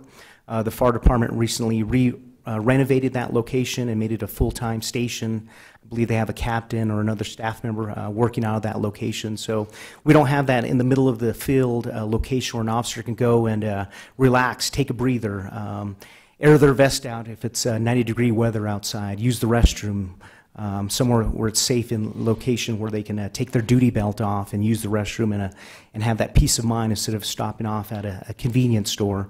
But that is the focus, just have that user-friendly location in the middle of town, show the police presence, and obviously having our presence on the location or on the property provides that opportunity to deter crime, graffiti or vandalism, anyone else breaking into any of the vacant buildings that are there on the property. But like I said, we're not fully operational in there right now. We're starting to show our presence there. Over the next few months, working with our internal IT division, and then obviously after July 1, when there are opportunities there to buy the proper desks, the computer monitors that are needed, the computer printers, make sure telephone services are there, Wi-Fi is needed there. We hope and intend to have someone there at least 5 to 6 days a week during the hours of 6 a.m. to about 7 o'clock at night. Not stationed there 24/7, but like I said, as they're doing their day-to-day operations, they go back to this location and deal with it and follow up and finalize the reports there. And then eventually expanding that program to our other patrol divisions, so this way revamping the access points to this location, having a keyless entry into the location is going to be key, because right now we have physical or hard copy keys. Right now we'd have to make 100+ keys if we wanted to give one to everyone and anyone. Accountability is key, just because the rest of the building is still unaccounted for. We don't want anything to go missing and then the police department employees be accused of taking this or taking that. But eventually, like I said, once the other portion of the building is taken up by community services or the emergency specialist, Mr. David Silver and company, but our intent is to at least have that access point, and if someone does need to meet with one of our patrol officers at this location with that keyless access point, they'd be able to meet that constituent there and handle their services there. Okay. So that's a program that gets towards probably or seemingly a permanent presence, and I think that's fine. I think that Ms. Jimenez, this probably falls under your responsibilities, but as part of the negotiations with Laureate, the city of Santa Fe is ending up with, I'm told, approximately $3 million of tenant property that covers everything from desks, and a lot of it's already there in the building. But before you buy a lot of equipment, I think you would want to check with Matt O'Reilly in particular. He's the keeper of the list of that. And obviously you know that Laureate will be officially out of there by June 30. So I think that there's probably a good bit of material that might be available for your use. And then when you are set up, I think it's also important for the department to really let people know that they can go there. And there's going to be a lot of effort, start this summer to get Santa Feans to become familiar with the campus. So It's going to hopefully be in any number of activities, and then the police department will be right in the middle of it, which I think is also appropriate. So that's good. I also have another question, if I may, and this is something that we've talked about before, Ms. Jimenez. And these are the leases, particularly the one to the animal shelter. You know, it just shows up a line item of really that seems to be applicable. Well, actually, the one line item for $262,000.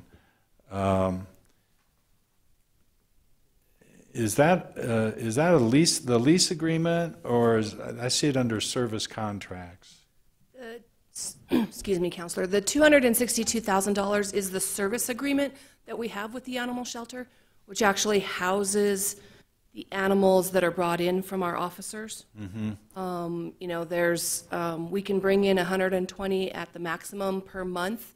Anything above 120, we would then be charged additional charges. Okay. So that is just the service agreement per month for housing the animals. Okay. And somewhere in here, so it looks like $40,000 is the lease for not only animal shelter, but also Solace? That is correct. We have two leases. One is with Solace, Mm-hmm. and one is with the animal shelter. Those are the only two leases that the police department pays for. And the sum of those two are $40,000. A little bit more than that, I believe, $41,000 and some change. Okay. Well, you rounded down. Sorry. When you did. That's your choice. Sometimes easier, sometimes, you know. I understand. Okay. Well, I just wanted to make, as you remember, I asked to that the audit committee see the financials and audit for the animal shelter. Correct. We do a lot of business there, and so I just want to make sure you know that that has been conducted. The audit committee did look at the financials for the animal shelter. That's great. Thank you. Thank you. Thank you, Chair. Okay, Councilor Vihel-Coppler. Hi, this question is for you. I wanted to know, as far as planning ahead, budget-wise and operationally being prepared, do you have an idea of what forecasted retirements you have in the department? And secondly, do you foresee a lot of transfers over into the city of Albuquerque, which is what I had a great deal of on the campaign trail? Mr. Chair, Councilwoman, yes, we do have that list of projected retirements.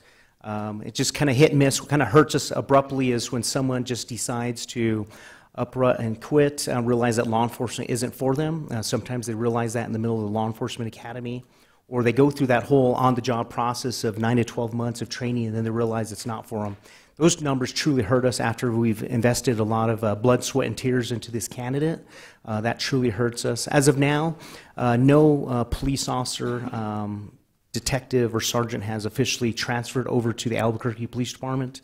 It's rumored that approximately 3 to 5 have filled out their applications and are in the early stages or going through like the background process with the Albuquerque Police Department because maybe they live in that general area or they live here in Santa Fe, and that lure of that $28 an hour or the projected raise that's going to potentially hit is going to lure them that way. But as of now, no officer has left. And I'll let Mrs. Jimenez speak of our projected retirements at this time. Right now, we do have a projection of about 20 officers that can retire from today through December of 2019. Now, you have to take into account the early retirement process that we have with the city. So those 20 officers could potentially be on the books, getting paid using their leave for an additional maybe 6 months, depending on how much leave they have. So you know, they could come into my office today, we could put them on an early retirement contract in 30 days, they could be on the books for 6 to 9 to 1 year, depending on how much leave they have. So they try to give me a heads up, but sometimes they don't. So we have been in the past been allowed to double fill those individuals since they are entitled to that leave. We still will, you know, potentially be able to hire a cadet and kind of start over or start the flow over, which then, of course, causes our personnel costs potentially to go up We are paying them. We're not getting any service out of them, but we do have to fill the position. And that's exactly why I asked the question, because I recall that, you know, those are some hidden ghost costs that maybe we haven't anticipated, but when they're anticipated, you know, it's not a surprise to anybody. I am glad to hear that double filling is still an option in the city, but again, it comes with the cost. But that's a wonderful benefit, I think, for city employees to have. The second question is for the chief, and it's about internal investigations, and I would like to know what the years or year of backlog perhaps you have going, and is that a question of resources to complete those in a more timely manner, and if so, did you prepare that into your budget? Mr. Chair, Councilwoman, it's a great question. Through Internal Affairs Division or a Professional Standards Division, we've had it primarily staffed with 2 police lieutenant positions. It's just based upon caseload. How fast are they primarily working on a case? Is it an officer-involved shooting, which we have to work in conjunction with the district attorney's office? That case itself may last longer than the 6-month intended review period or operational period that investigation is needed to finalize and focus on. The backlog right now, like I said, our captain is primarily working with the professionals division at this time to get the latest and greatest numbers. I apologize that I don't have that backlog or the exact numbers as of now. But the last time I was told, there was approximately 10 to 12 cases that were still pending from last year. Some cases are complex. Sometimes it's an on-duty incident or it's an off-duty incident where multiple witnesses are linked into or there's multiple officers involved in. Is it a day-to-day operation or on-duty incident or an off-duty incident? And yes, historically for the last 3 to 5 years, there has been that backlog. We have not put into our budget that we're increasing or expanding this certain division to have more staff there to reduce those cases, to see increase. We did have a patrol sergeant assigned to this location for 6 months now to help with the reduction of cases. He closed out approximately 3 to 4 cases. He just recently transferred back to the patrol division, and he's carrying on 2 more cases. And like I said, over the next couple months, once the police department has been established, and me personally working in that unit, I've realized that yes, that we need 3 police lieutenants working in that location to focus on the operational complaints and these internal affairs investigations. That way they can be conducted in a timely manner. The ones that can truly be closed out in 4 to 6 months are closed out. So that way the officer that is being investigated doesn't have this hanging over their heads and it's just not in the back of their mind. When is this going to be closed out? I want to have that comfy feeling in my head that I'm free and clear of this incident, or maybe what I was wrong and I violated a police department policy procedure, a City of Santa Fe rules and regulations, and I'm going to face my progressive discipline, but the purpose of progressive discipline is to learn from it and move forward, get corrected for my behavior or actions, and get back on track and maybe move forward and test for a police detective, a member of the traffic division, or I want to test for police sergeant. This way they don't have those internal or pending litigations pending over their head and just bugging them on a day-to-day basis. They have that cushy feeling that they're free and clear of it and they can sleep peacefully at night and move forward. But that is my goal, to have at least 3 police lieutenants hopefully there within the next month or 2 there to help with this backlog. I asked the question because I know that having that hanging over your head for a very, very long time is quite a morale buster. You just can't operate sometimes, and you're in limbo, either guilty or not guilty. You don't know every day that you wake up. And we talk about improving employee morale, and I think many times in both police and fire departments, those morale issues get brought up to the surface first. But I also understand that being in that position as an officer, you cannot move. You can't be considered for upward mobility.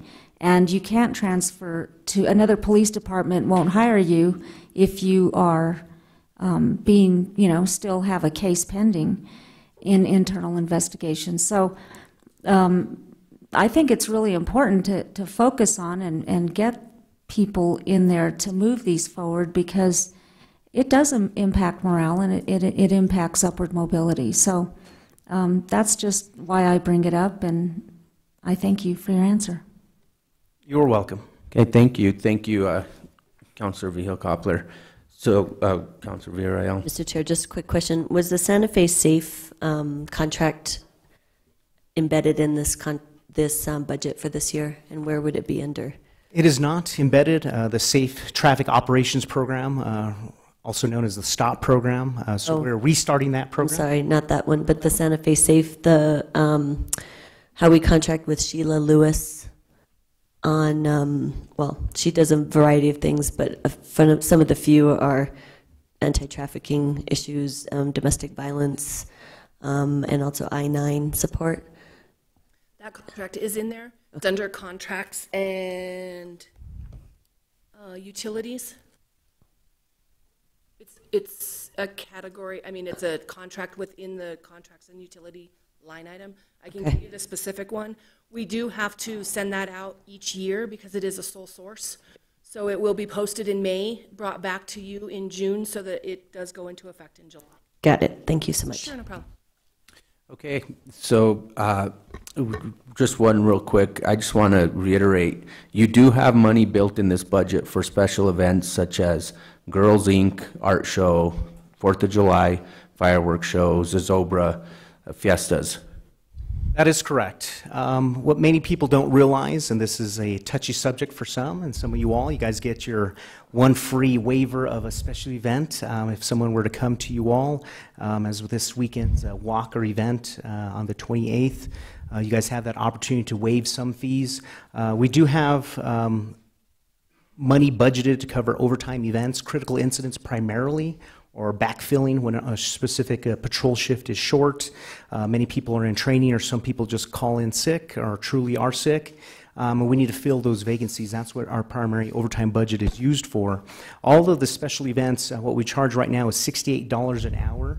So if there's an event happening right now and someone's coordinating this event, they'd work with Barbara Lopez, they'd work with our support operations division, either Sergeant McCord or Sergeant Jason Patty.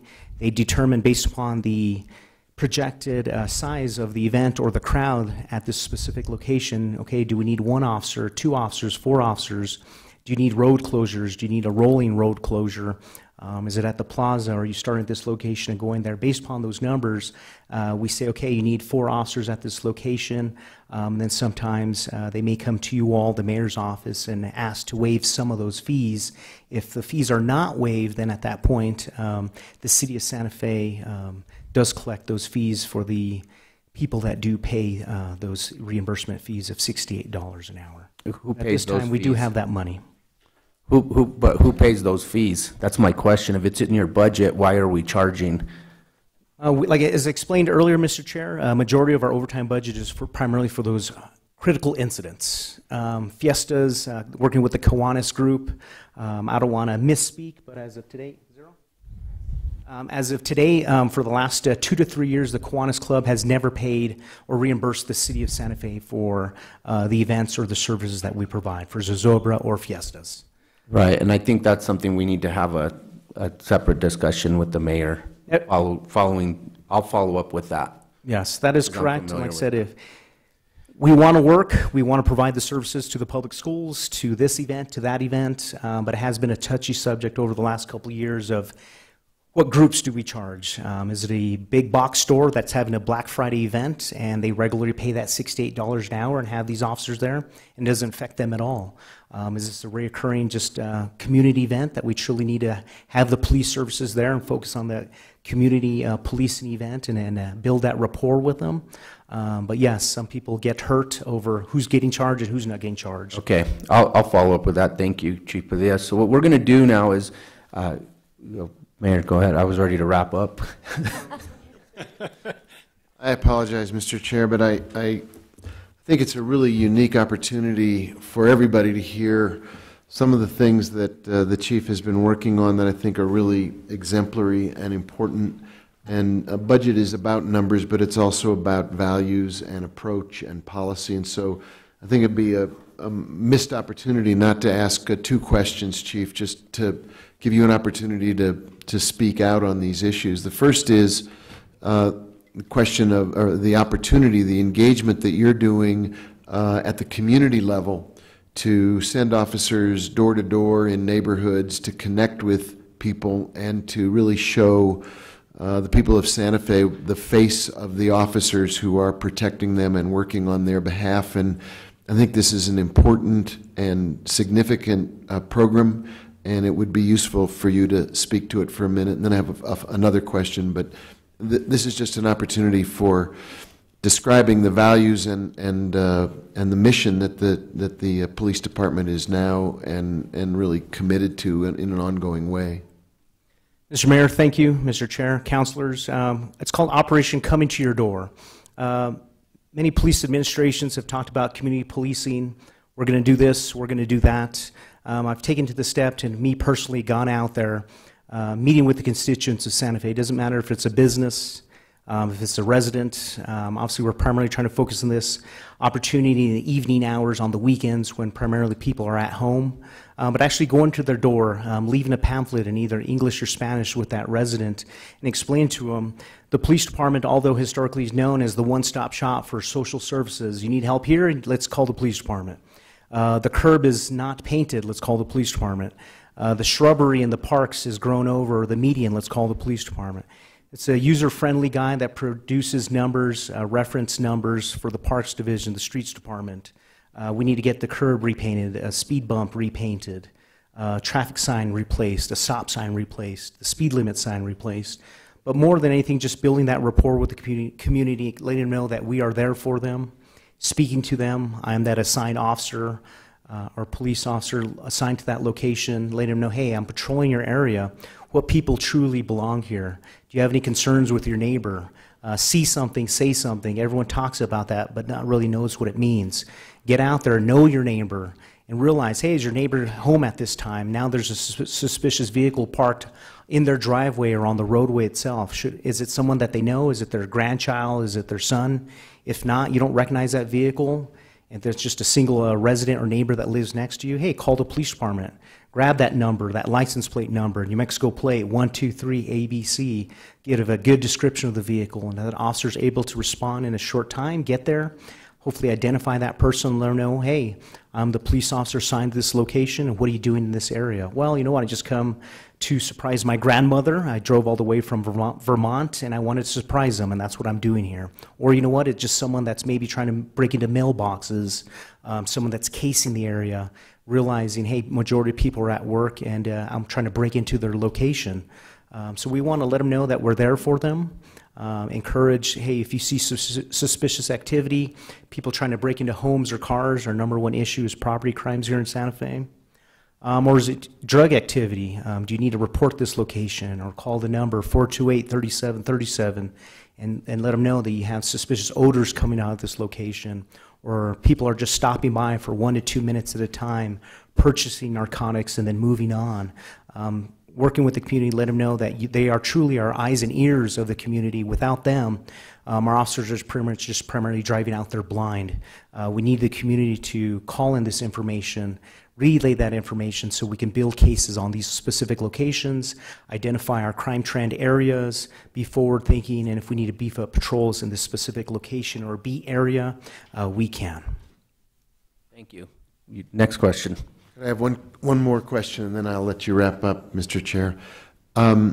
Chief, I think that one of the underlying questions that goes to the heart of recruitment are the standards that the Santa Fe Police Department is famous for and proud of. I think, again, it would be useful as an opportunity for briefing the governing body or this committee a little bit about how our standards really are significant and an important part of the people who are serving in the Santa Fe Police Department, and how significant that is as you go forward to fill those positions. Mr. Mayor, Mr. Chair, councilors, that's a great question. The Santa Fe Police Department has always had high standards. Many police officers, doesn't matter if you're a police cadet or a lateral police officer, want to work for the Santa Fe Police Department. They hear about the goods and the bads, primarily the goods. Doesn't matter who the chief of police is. It's not a popularity contest. People are coming to work as a police officer in the city of Santa Fe, not to work for a specific commander or a chief of police. People hear about the great training, the advanced training that we send them to. Do they want to focus on homicides? Do they want to focus on traffic investigations, crime scene investigations? We have that funding available to have that career advancement, to have these people specialize in these specific units. We're not too large of an agency. We're not too small. We're large enough to know everyone's name, and we're not just a number. The standards that we've had have always been high. It doesn't matter if you're a police cadet trying to make it in the door or if you're a lateral police officer trying to come on in. Everyone loves lateral police officers because they're already certified within the state of New Mexico or an out-of-state law enforcement academy. They can primarily come into the police department, be in the training division for 1 month, 2 months, and then eventually hit the streets all on their own because they've already gone to the law enforcement academy. But with those standards, why is this lateral police officer leaving their primary agency? Was it because they got married in California and their wife or husband is from Santa Fe, New Mexico, or the surrounding areas, and they want to move back home and lay down those roots and visit family?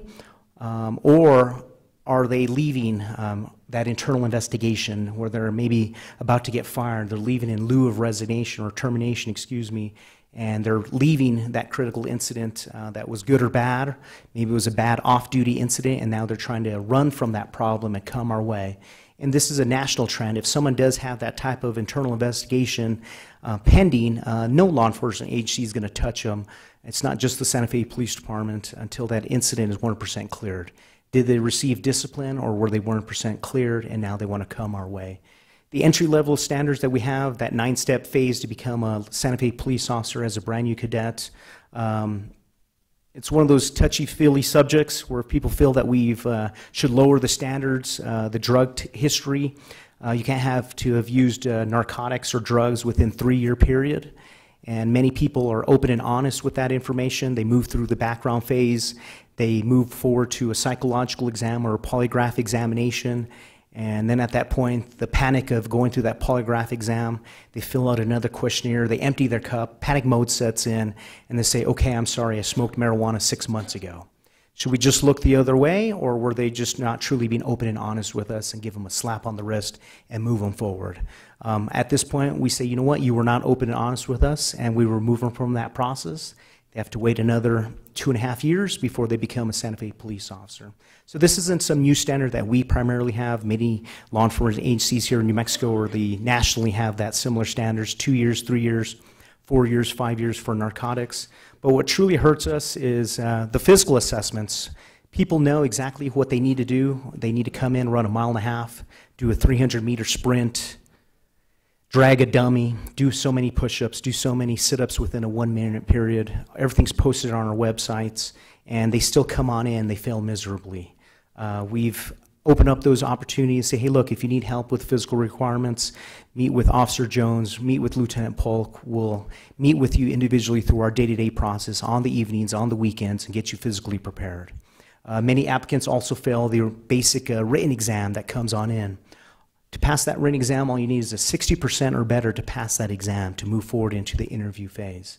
At that point, the company that we've been with for several years, people just kept failing and failing and failing. About 2 years ago, we switched to a different test. It was trying to revamp that test, latest and greatest test, and we still saw some of those failure rates. So the company, we reached out to them, told them we need a study guide that we can advertise on your behalf. So on the City of Santa Fe's website or recruiting page for the police department, you'll see the physical requirements, the company that we use for the written exam. The applicant can purchase this study guide specifically for this police exam from the company and study that study guide and come in and take that test. And we still see the same failure rate. So it's just one of those opportunities. Doesn't matter if we have the latest and greatest equipment, the pay. It's truly what does the applicant want? Do they have that desire to truly get physically prepared, study that study guide, and meet with a recruiter and realize that this is a career and not just a job? Thank you. Thank you, Chief Padilla. Okay, I'm going to ask the members of the Finance Committee for a motion regarding the Police Department's budget. Move to approve. There's a motion and second. Any further discussion?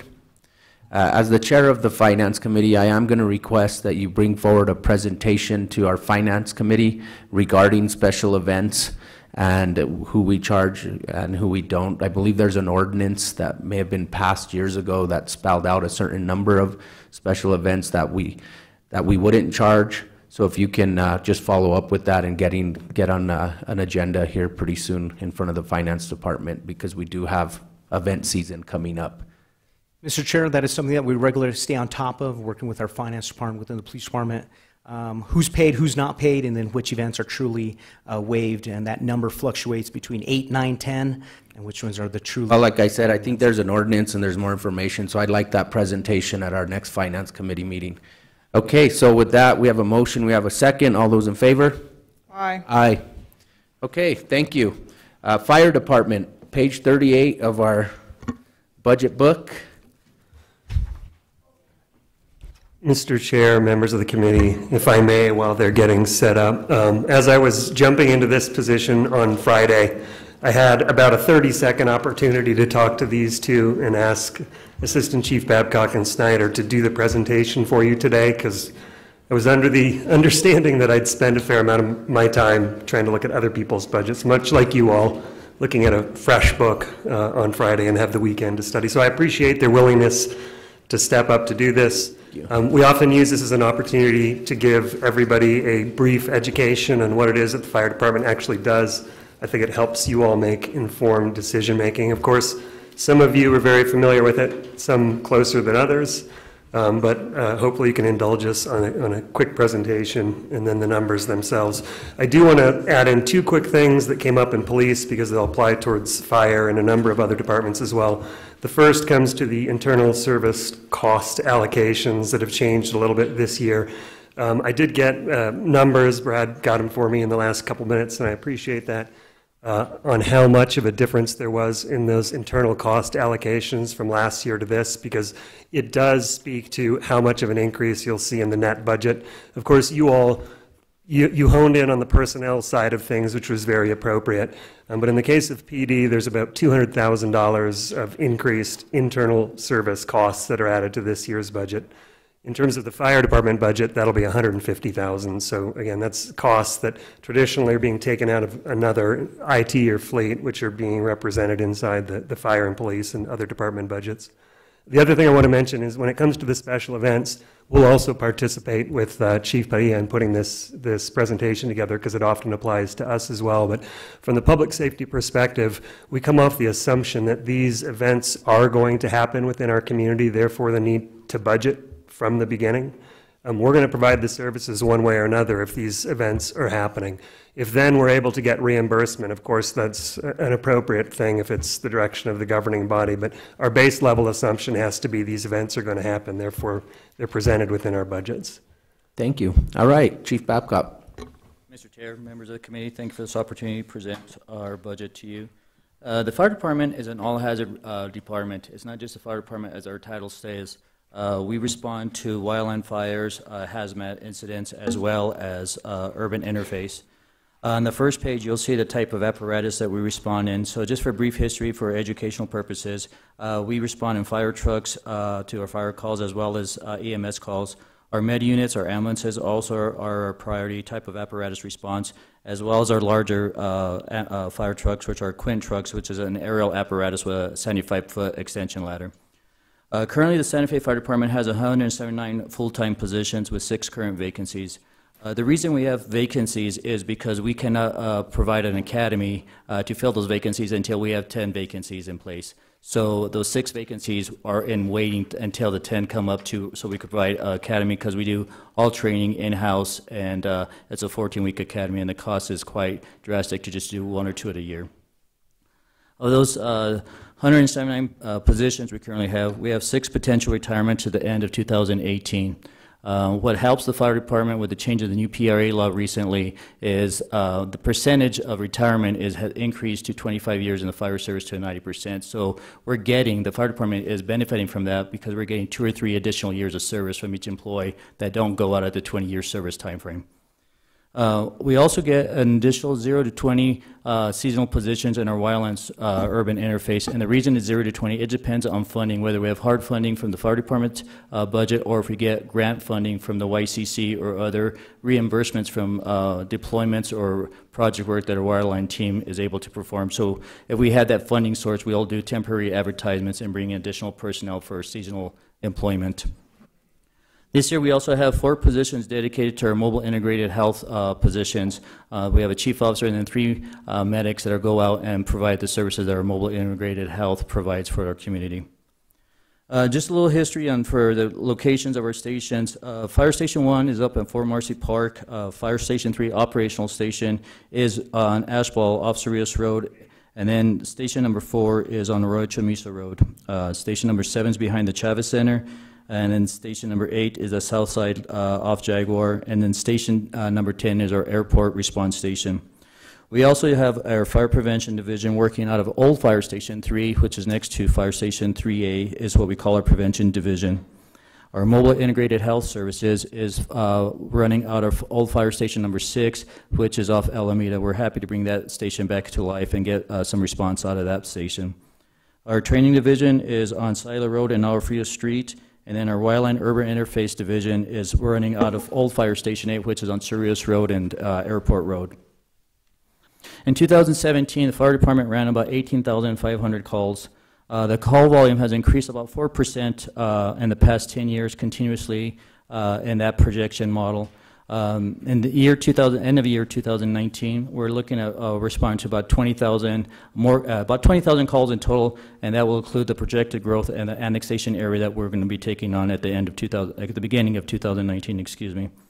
And then you'll see the map area on the page below, and that's just our 6 different districts that our units respond to. District 1 is a higher pink, a very vast majority of area to cover, 599 and all the way down to the bottom of Tsuki Hill and up to the ski area. Our dense areas, the green in color, that's fire station number 3, our busiest station in the city right now. We have 2 ambulances running out of that just because of the density and the business, how busy it becomes. The light blue area is Arroyo Chamizo Fire Station. That's district number 4, and that also has coverage into the county when the county asks for assistance in the Honda and El Dorado area. Fire Station number 7 is right behind the Chavez Center, and it goes out to the community college annexation area and into District 5 Sila Road area. And then Station 8 will be taking on a new response area, and that's down to 599, out to I-25, and back into the city limits. And the last station of coverage, or our district, are the airport grounds, providing FAA's coverage for our regional jets and other airlines that the department needs to cover for the airport grounds.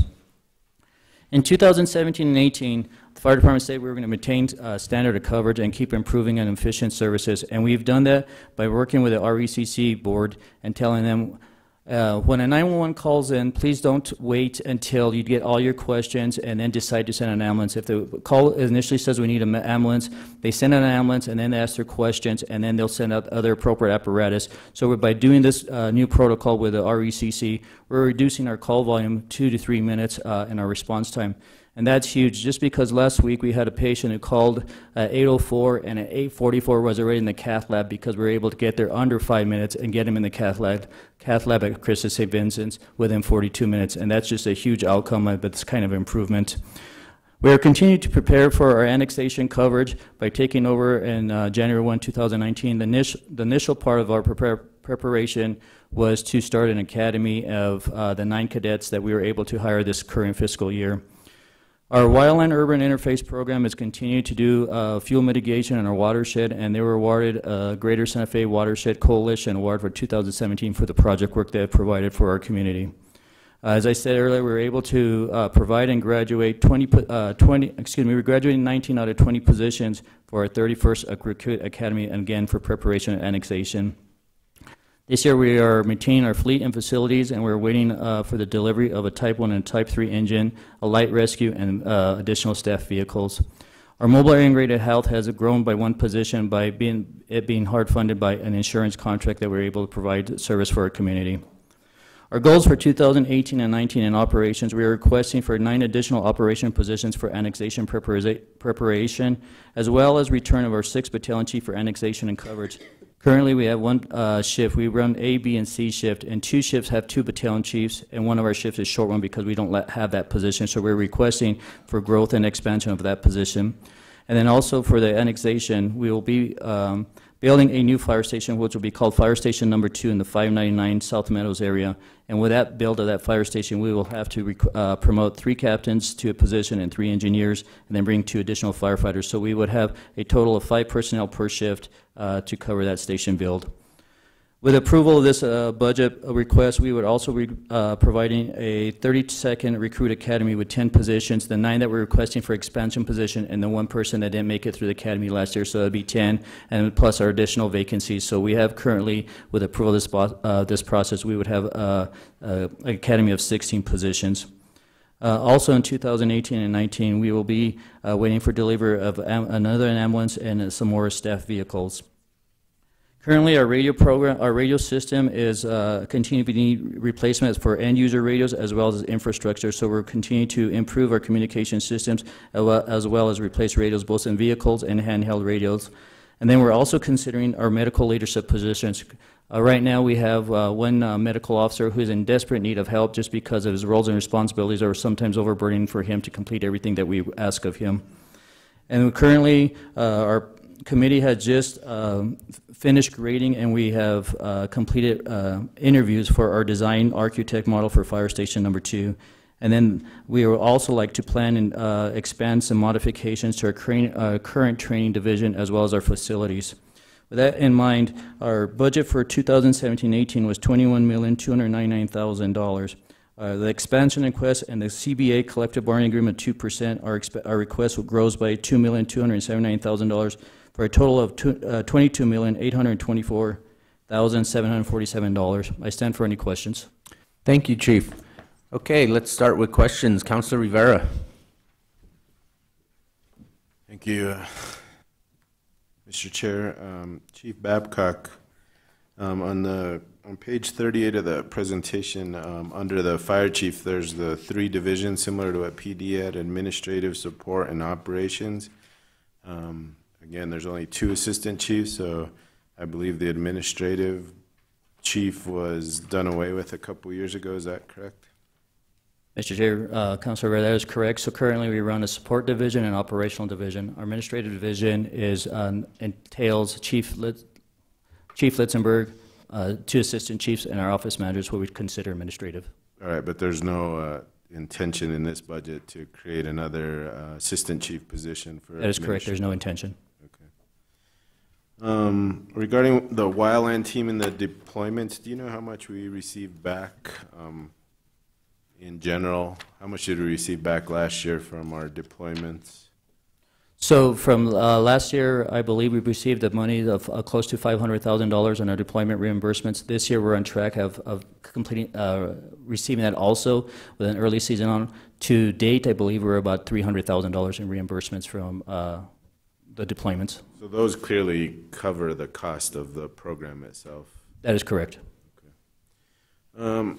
You initially talked about responses being up 4% and that being pretty consistent per year. So how has the mobile integrated health program affected that, or seemingly maybe not affected it, since our call volume hasn't decreased? Well, it has increased. Just keep in mind, if mobile integrated health wasn't in place, our call volume would even jump that much greater. So what mobile integrated health is providing for the department and the community is more importantly is these frequent people that have used 911 or use 911 as their primary care physicians. They're putting them in the right track and putting them, whether it needs mental health, abuse, alcohol or a substance abuse, we're leading them in the right direction. So we're eliminating those frequent callers to continue to use the 911 as a resource. So that increase would be greater if mobile integrated health wasn't in place. Okay, you said they were funded, 4 people funded through in the MIHO or Mobile Integrated Health Program? Correct. 3 are funded through the city's monies, and then 1 is a contract funding through a private insurance company. And how long will that grant fund be in place, or at what point will we have to absorb that? We'll have to defer that. Mr. Chair, Councilor, actually, we're building that into this year's budget. What you see is an absorption of that position because it's proven to be worthwhile for the program. So this fiscal year that we're talking about today, we will be absorbing that. That is correct. That is represented in our current request. Talk to me about the battalion chief position that you're requesting and how that'll affect operations. Sure. So currently we have two shifts with 2 battalion chiefs and 1 shift without, because when I was promoted from battalion chief to assistant chief approximately 5 years ago, that position was taken away from us. So currently when we have 1 battalion chief only covering the city, if we have trail rescues happening more common or a fire structure or any type of training that involves the battalion chief's presence, the rest of the city isn't covered with that 1 shift that doesn't have that position. When we have both positions covering the city, if someone is a training or responding to a long, intense call, we still have coverage for the city. So what that does for us, for the community, most importantly, is if we need to relocate apparatus because the city is that busy, the battalion chief will have a sense of where he needs to kind of predetermine where to put these positions. And when the battalion chief is busy doing other actions or involved in a call, we don't have that flexibility. All right, so you said when you were promoted, the other position didn't get filled, so you're saying there was no one available to fill your shoes? Is that what I heard you say? That's not what I'm saying. What I'm saying is it was taken away from us. Just kidding. So I believe you gave up that position a couple years ago when the budget was a little bit leaner, and you gave up that battalion chief, and now you're requesting it back. Yeah, Mr. Chair, Councilor, that is a perfect way to frame it. We're now in our 5th year. When we gave up that position 5 years ago, we essentially had a late request to reduce our budget in the neighborhood of $150,000. At the time, we thought the only way that we could do that reasonably was not to fill the vacant position. There was nobody sitting in the position because then Battalion Chief Babcock was promoted into vacancy at Assistant Chief. At the time, I made the promise that I'd ask for it back every year, which I've done. With the city's growth and with the impending annexation, I think it is irresponsible to go on without filling that position, so we're requesting it a little more firmly than we have in the past. Get it. When it comes to the new fire station, I believe, well, can you talk about where the plan is to put it? So Mr. Chair, Councilor Rivera, the plan to place this location of the fire station is just off 599 in South Meadows, almost directly across Agua Fria's fire station. Now keep in mind, Agua Fria's fire station, paid personnel will move out of that area, and it'll just be for storage for their volunteer services. So that you'll have 2 stations nearby, but their paid personnel will not be at that location. All right, so that communication has already occurred. Do we know, will they continue to man that station until we're up and running, or do we? Mr. Chair, Councilor Rivera, that is correct. Talking to Chief Sperling just recently, even if we weren't up and running by the fire station, he said he was willing to continue or extend our contract to a later time, but that would be something that the governing bodies would have to agree upon. By contract, I assume you mean the annexation agreement? That is correct. On page 44, and this may be for you, Chief or City Manager Litzenberg, on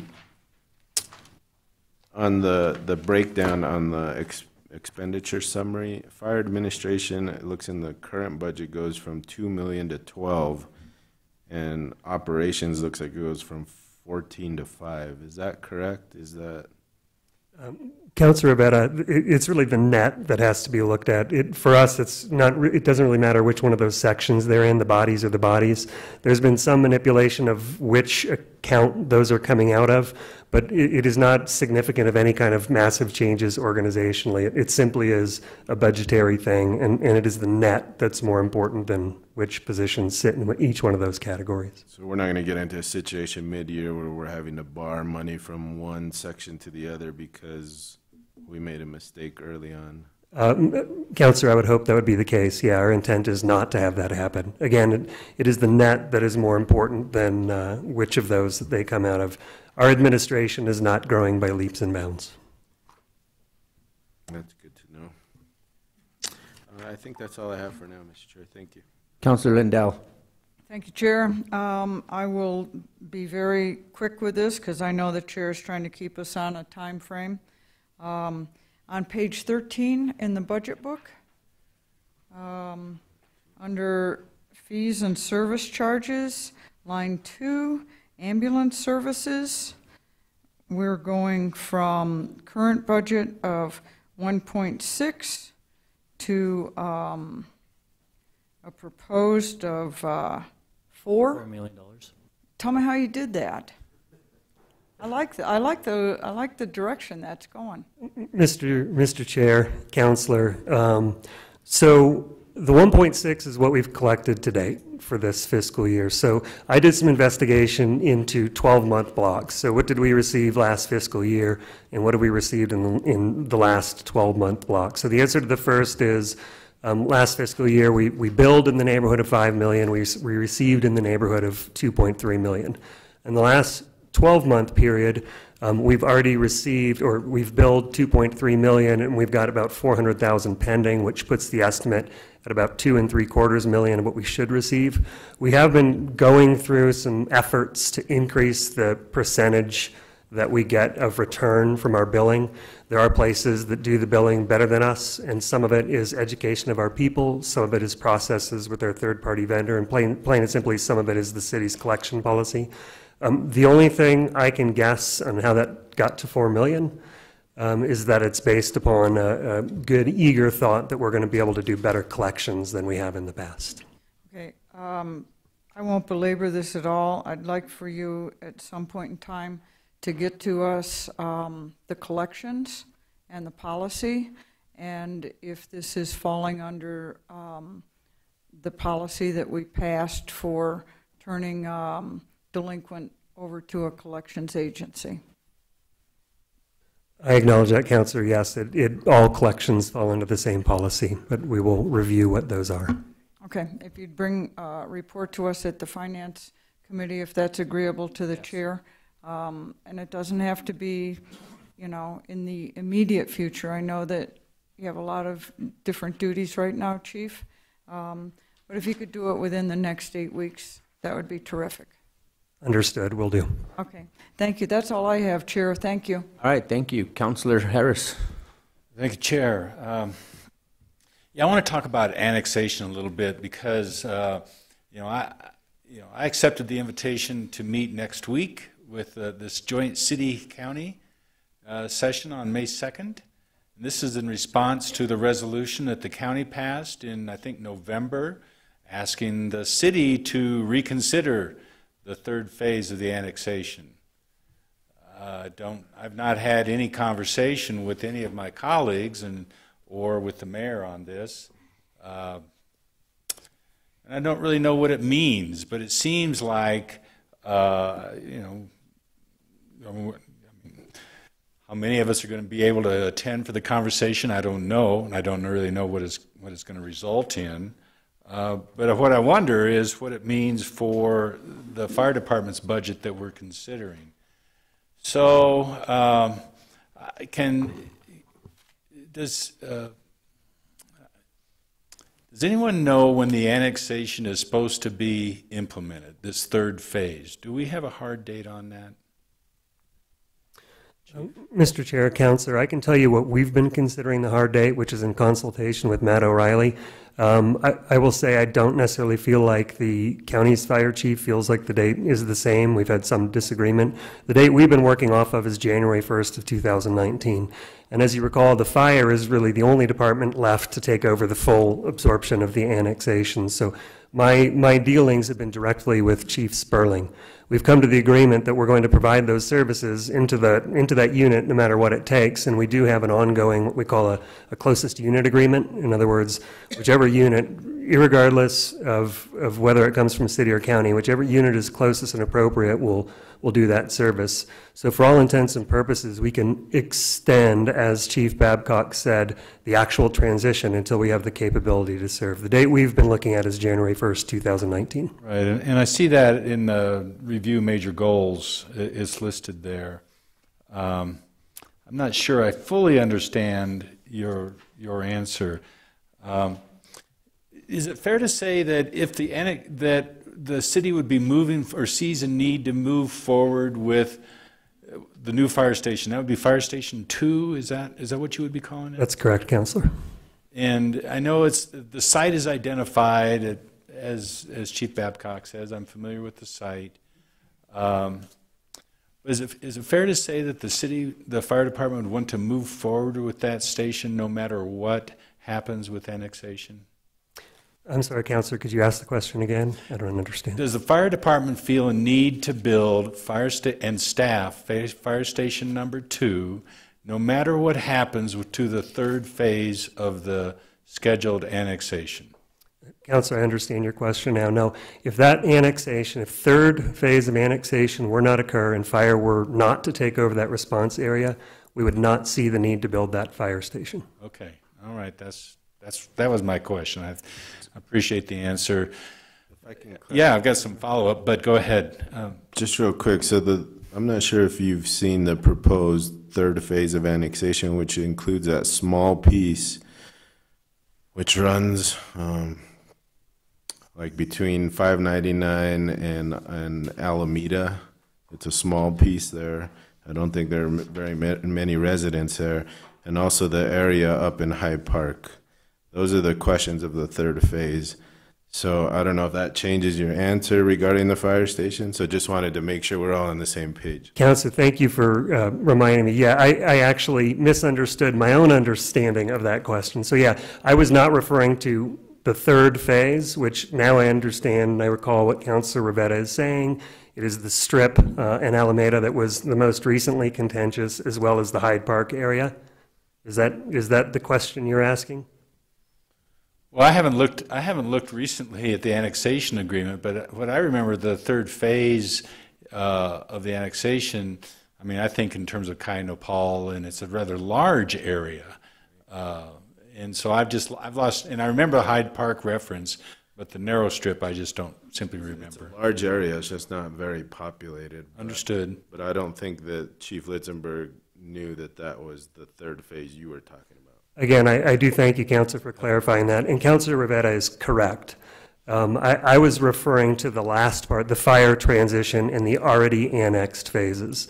Oh. For what has already been annexed, yet fire has not currently taken over, we will have to build that fire station. If for some reason we were not to have annexed that, or fire did not have to assume coverage for that area, for the area that has already been annexed for the city in the first 2 phases, then we would not have to build a fire station. Okay. So I apologize, and again, thank you, Councilor Rivetta. All right. So yes, that's a good clarification, because it's quite a bit different. So basically, you say the fire station number 2 is needed in order to provide the support for the areas that already have been annexed. That is correct, Councilor. Okay. Yeah, but fire has not assumed coverage of those areas. Fire has not assumed coverage. Correct. All right, got it.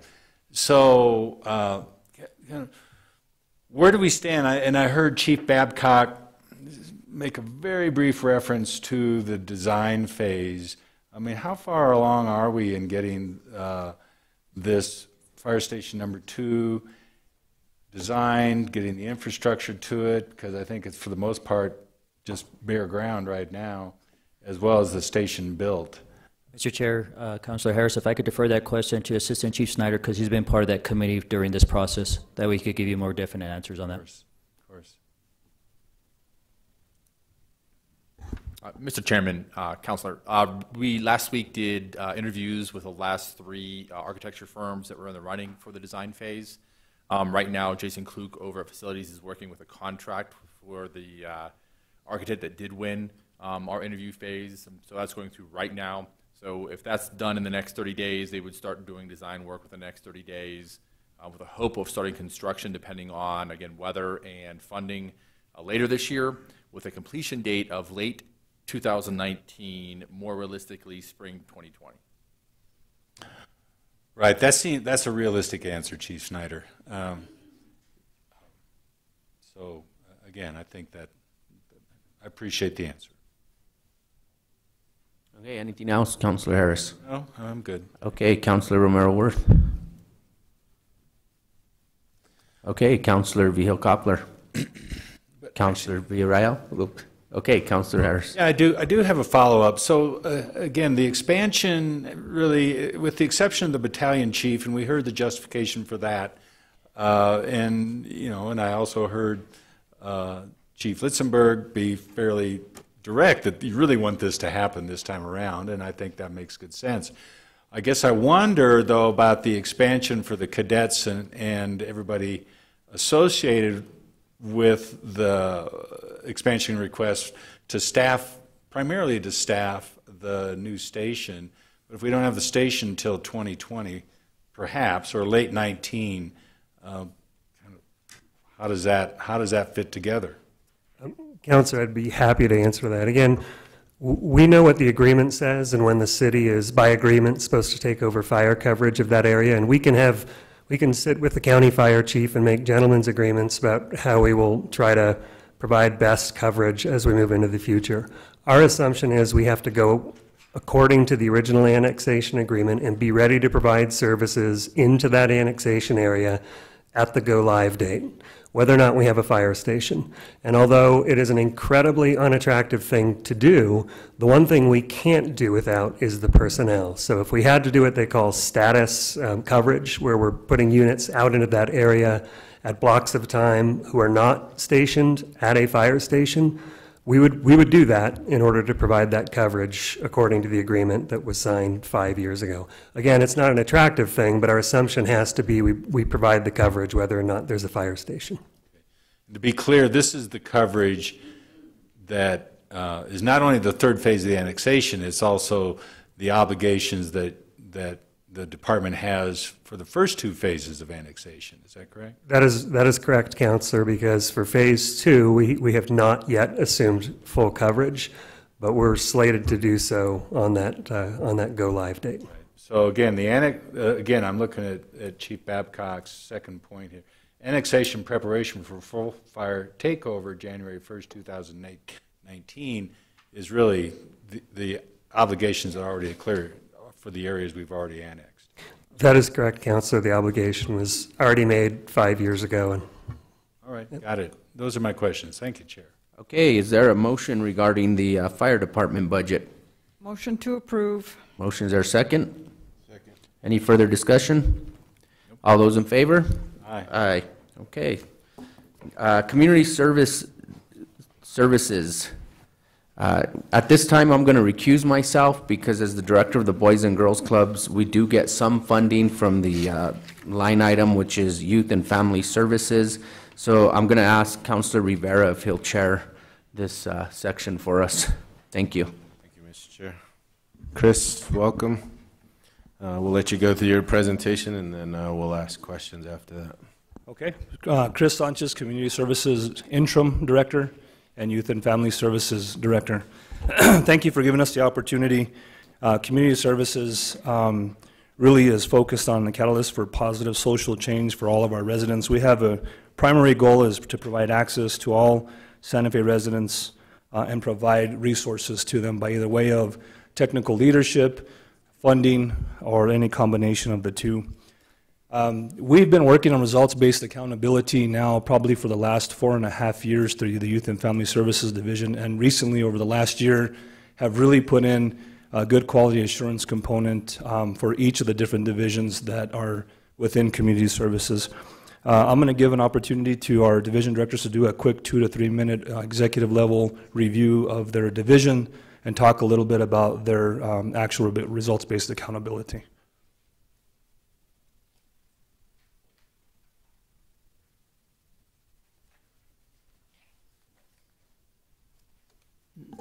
Mr. Chairman, members of the council, my name is Gino Rinaldi. I'm the director of the Department or Division of Senior Services. The mission and programming of the senior programs centers around trying to help keep people living in their homes as independent as possible with high quality of life. We do that through a multitude of programs that we provide. Meals on Wheels, congregate meals. We do it through the in-home care programs, the transportation programs. We have a lot of different types of healthy aging type activities. We also have the volunteer programs who provide probably somewhere in excess of 100,000 hours of volunteer services throughout the city and county. We also do some volunteers where we actually do the Senior Companion Program, where we provide services in the home of a lot of our frail folks. The results-based accountability is nothing new to us, in that in one form or another, for many years, the feds and the states have required us to provide the data and to establish performance measures and to achieve that. So we've had a pretty good jump on it, and it's been something that hasn't been that difficult for us to try to put it into the city format. And it's been very helpful, especially in the whole notion of what we call turning the curve. If we have a problem, we use the results-based accountability methodology to assist us in trying to address what is causing that problem, how we can change it and turn the curve, make it positive. Whether it's measuring units served, people served, or quality, especially quality, which for me is a biggie, because I really want to know, are we hitting the mark? I mean, we can provide 200,000 meals, we can provide 80 hours of this service or that service, but was it received well, and did our folks do well with it? The other key factor I think that's kind of playing into all of this stuff is the demographics. The city of Santa Fe by 2030 is expected to reach about 33% of its population will be 60 and older. That's significant. It's not that far away. Okay, I'll be there in 6 months, so I'll be eligible. But the factor that I think is weighing in really heavy is that the 80-plussers are even growing at a faster rate. And we really do need to keep our eyes on that one, because the need at that stage in preparation for the types of services is critical. And one of the areas that we're missing is something called case management or navigation of services. And we're really wanting to build that into our program. So you'll see that we are asking for that piece in the budget. It's a complex structure out there. And the more we can do to assist families, assist the individuals, even assist our own programming in trying to address what is coming or what is there, is going to be cost savings. But it also goes back to maintaining the highest quality of life and living in their homes and their communities as independent as possible. I think that's the key, and that's something that we'll strive for. So that's my presentation. I'll stand for questions when the time comes. Thank you.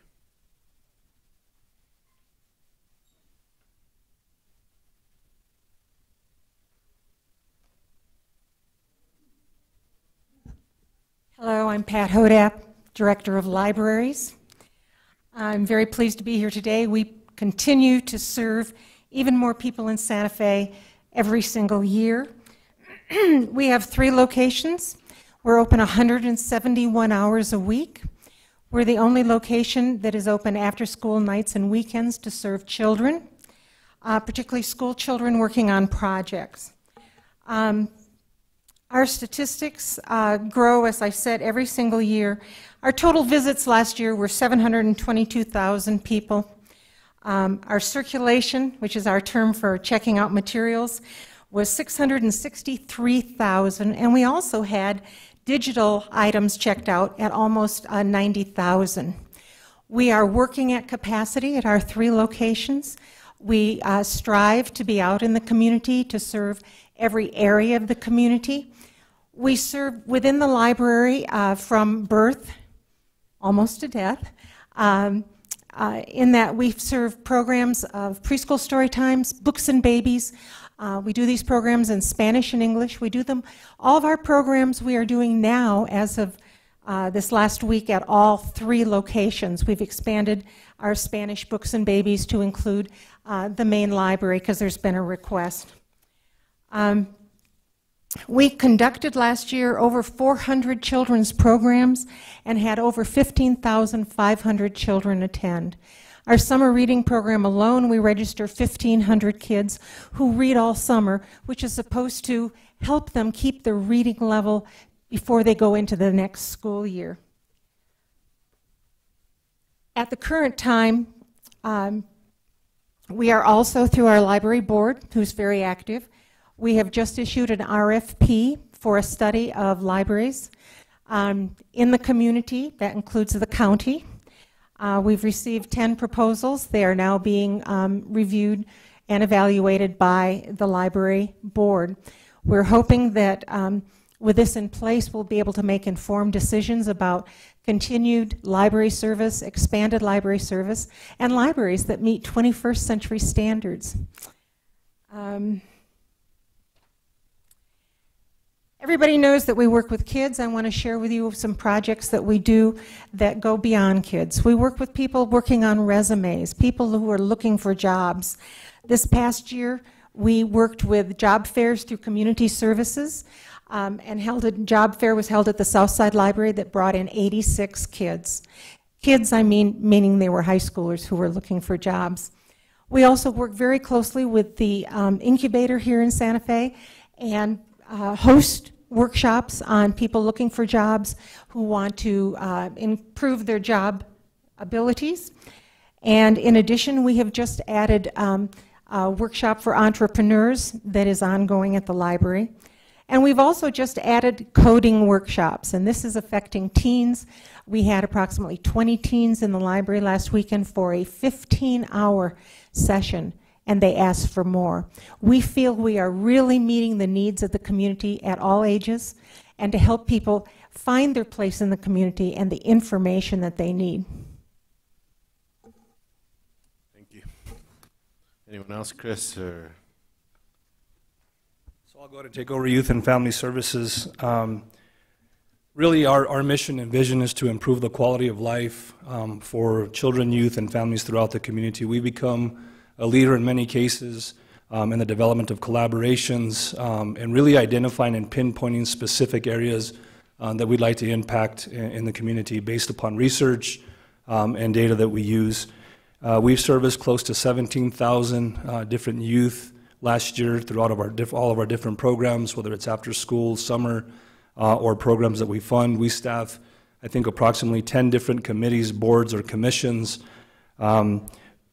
We have 2 that were just recently introduced that we're going to be working on, putting together a strategic plan for the homeless in terms of looking at gaps on opportunities and threats, and then providing a summary of that to the governing body for approval so we can have a good strategic plan for the next year to 2 years. We're looking at launching the Drug Strategy Task Force that's going to come on board. Obviously, we know we have a significant issue with the opioid issue. Our staff and our team have taken the lead throughout the community in doing that.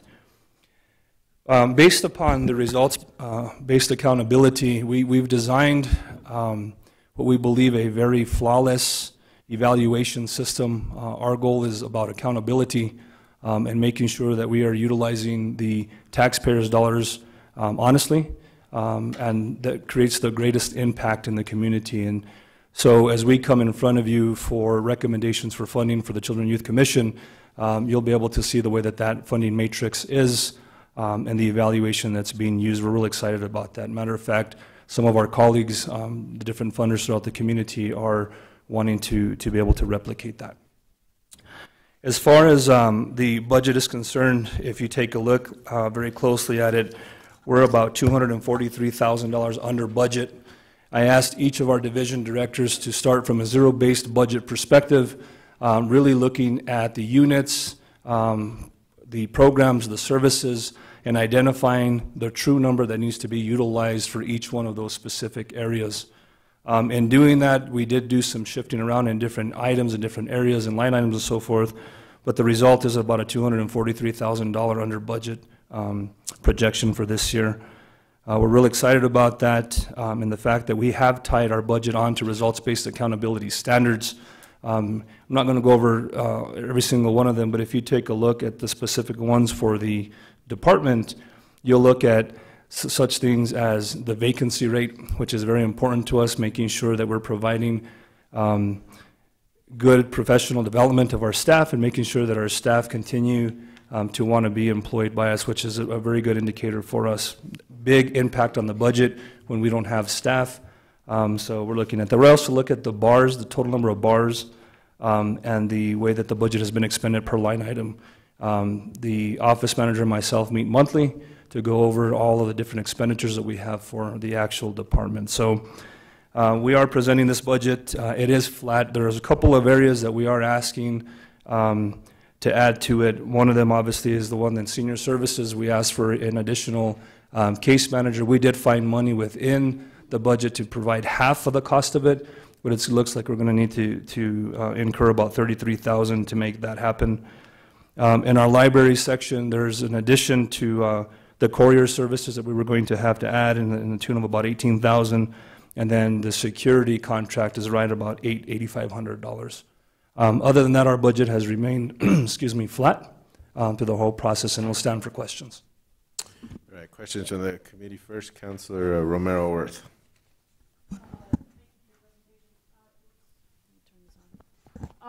I'm curious about the hours that Lafarge Library is opened.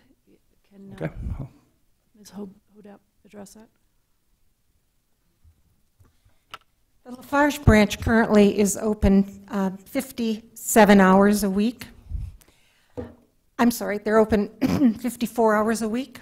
And is that Monday through Friday?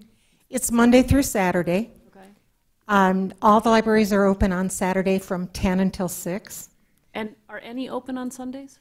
The two libraries open on Sunday are the main library. They're open from 1 to 5, and also Southside from 1 to 5.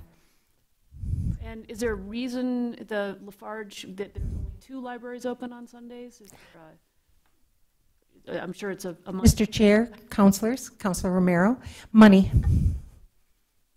It's not in our budget. We've never been allowed to add it to our budget. And do you see demand for it?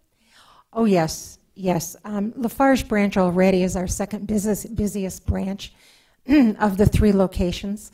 Just to compare, the main library is open 4 hours on Sunday, and they do the same amount of work, checkouts, check-ins, and reference that they do in an 8-hour day. And we're sure that that's exactly what would happen at the Lafarge branch.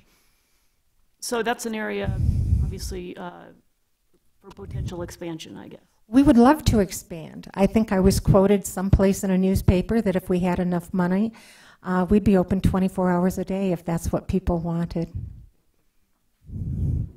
Okay, thank you. I just want to add something, Councilor. Sure. So very much like the chief just spoke about a few minutes ago about the significance of staffing, community services has also gone through a reduction in force over the last probably 6 or 7 years. Most of that impact came from the libraries. So equally is it important to have the staff for our fire department. Is it's the same kind of consideration that we have for our libraries, particularly for the Lafarge Library. Okay, thank you. Councilor Harris. Excuse me. Thanks, Chair. Substitute Chair. Interim. So I just wanted to follow up a little bit on Councilor Romero Worth because it was a question I had. So what would the estimated cost be to have Lafarge open those 4 hours on Sunday? Councilors, Councilor Harris, it would require a half-time librarian and 4 tech people on a half-time basis. That comes to approximately $100,000 a year.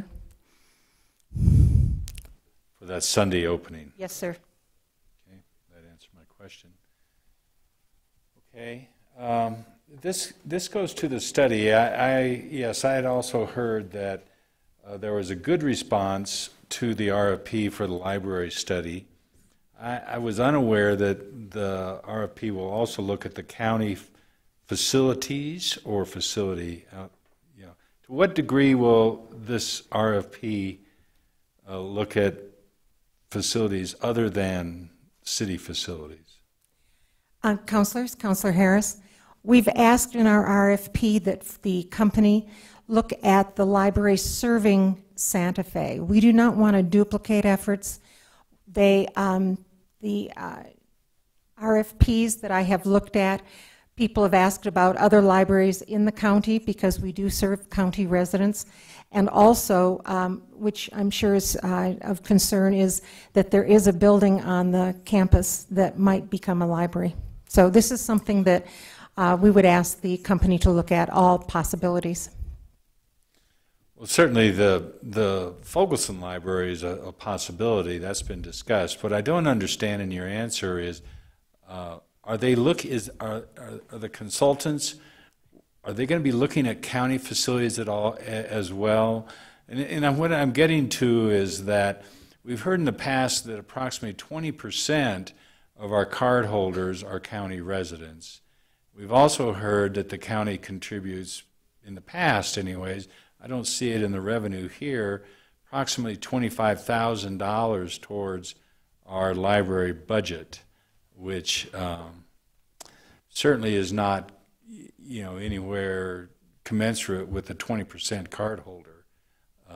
And so again, I'm trying to understand if this RFP or the consultant's going to look at the relationship in terms of use of facilities and the cost of these facilities, particularly to the city, of the county usage.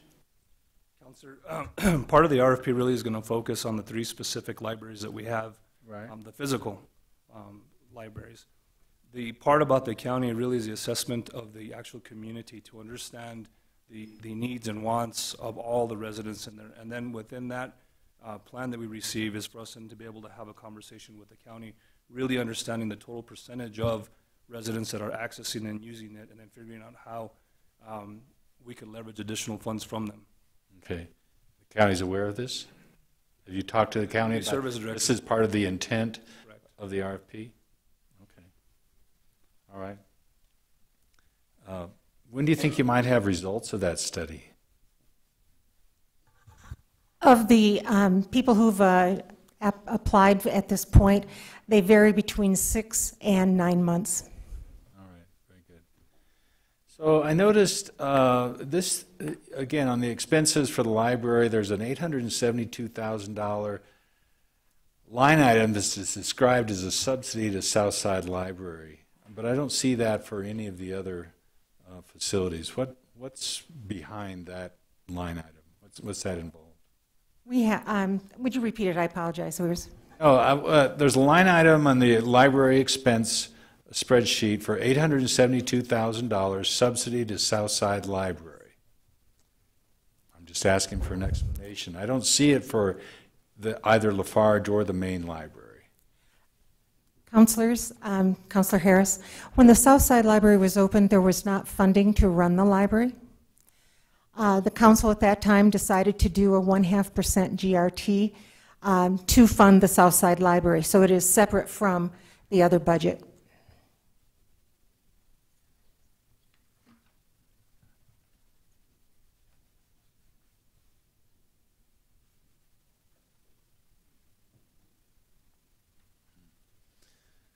Is that, I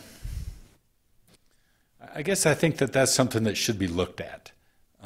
If it's just, kind of it's carried over from kind of, it sounds like an expedient decision, and I'm not going to question that it was, whether it was appropriate at the time, but I'm just wondering if this is the way to kind of move on. It just seems like a line, it just, I don't understand the circumstance, and if we really think it's necessary to continue on in this manner. Councilors, Councilor Harris, we'd love to be in the regular funding. At that time when we built the building, I know the councilors did not want to be like Sacramento and some other libraries that had built a brand new library and left them vacant for a year or more while they tried to find funds to run those libraries. So this was the expedient way to come up with the money and 0.5% GRT. We would love to have that put into the regular budget so that it is not this kind of hanging piece here. Right, yeah, exactly. I mean, the subsidy seems like it's very much at the discretion of the Finance Committee and onto the governing body, where if we identify some permanent source, that would be a more appropriate approach, I think. So I guess that's something that should be followed up. Let's see. And So we have security at every library, correct? I just see a line, just a description for Southside, but we have security at every library. Yes, counselors, Counselor Harris, we have security at every library, every hour that they're open. We find this is necessary. This is just broken out that, again, the money for Southside was separated. The money for Lafarge and Maine is in our Maine Libraries administration line, and they're combined. Well, let's just clean that up, you know, so it makes sense across our entire library system. That's all I have for now, Councilor Rivera. Thank you, Councilor Lindell. Thank you, Councilor Rivera. Most of my questions have been asked by my colleagues. Just, I have a couple of requests for the future. First, I'd like to say thank you to Mr. Sanchez and Ms. Sanchez for working very diligently on changing how we distribute grant money. And in my mind, depoliticizing that and really, in a very meaningful way, taking it to an RBA performance measurement, which hopefully we'll see more and more of that in every department throughout the whole city. I think that what you've done is create a program that's really worthwhile, and it serves the city very, very well. The thing I would like to ask for, and you can get this to me and to the Finance Committee sometime in the future, within the next couple of months perhaps, but I would like a total cost breakdown involving your department, recreation, and every other person that has any fingerprints on the cost of the summer youth program. And that's all I have, Chair. Thank you. Councilor Villarreal. Thank you, Mr. Chair. Thank you for your presentations. Just some clarity for the position that you're adding, the case manager, and that would specifically be for the in-home support section. Can you describe a little bit about the in-home support and if there's a income requirement and how many people provide that service and how many people we're actually providing support for? Councilor Villarreal, the in-home support program is not a means-tested program. The Older Americans Act is a federal legislation that doesn't require means testing. It really focuses on those in the greatest economic and social need. We sort of focus a lot on the frail elder. That seems to be the growing greatest need community. We provide approximately, I would say close to 21,000 hours in the respite component and in the in-home component to provide the services for those frail elders. We serve over 100 individuals in that. I could get you the specific number. I don't really have that specific number with me right now. What we do is we concentrate on those that have, the greatest need. Most of them are homebound. Or they are very frail and they need a lot of assistance. We have individuals with dementia. We have individuals with multiple medical needs. They're having to go to the hospital, or they're not really able to provide the care that is needed. We use a kind of a measurement. It's called the ADLs, Activities Daily Livings, and also the Instrument of Daily Living, which are tools that are used in assessing almost nursing home level clients. And what we're finding is that the needs continue to grow, and we don't have the resources to meet those needs, as well as the complexity centering around what other resources are out there, the family, dealing with family dynamics and those types of stuff. I mean, we have some of the lowest paid staff out there. And so what the case manager will do is assist in furthering the assessment and then assisting the family, assisting the individual, the caregivers, as well as ourselves, in what else is out there, and trying to link them up with other services so that we can maximize what is needed in order to meet the need of the client. I guess I wasn't questioning the need for another staff person, but we have so many needs in homebound families that I was curious how you all prioritize, and then actually, how do people find out about these services? How do we connect with families with the case manager? I guess I'm just seeing this huge need and then not even understanding how someone could ask for our support for this, or if we even are able to cover all our bases for the need. Council Villarreal, the need is there currently, and so we'll definitely put the need out. As a matter of fact, we do 3 months, 6 months, or yearly assessment, depending on the requirement. And when that assessment is done, the hope is that we will be utilizing the case manager on the most complex cases, so then they will go into the homes and speak with the families. So that will start. Also, we do, on our newsletter, speak to our services. We do community outreach through the Aging and Disability Resource Center out of the Department of Aging. They have us down here as the go-to people because we really don't have very much services for those folks. So we prioritize generally based on need, but oftentimes once you're in, we're not going to boot you out if we have somebody that has more need. We may wind up putting them on a waiting list, and we do have that. Okay. And do you see a connection of collaborating with the MIHO program so that there are some ways we can offset the support that we give through, say, a case manager versus somebody that's working with our MIHO program? Do you all, I guess I'm asking if you all collaborate with our MIHO team. Councilor Villarreal, we are. So you're trying to minimize maybe the support we need versus what MIHO is doing, and I'm pointing to Mr. Mercado in the office or in the audience because he might know, but I guess I'm just trying to make all our services be most efficient so that we're trying to cover as much ground as possible or as many families as possible. And Council Villarreal, the need is great and is growing, and there's not enough services to meet that need.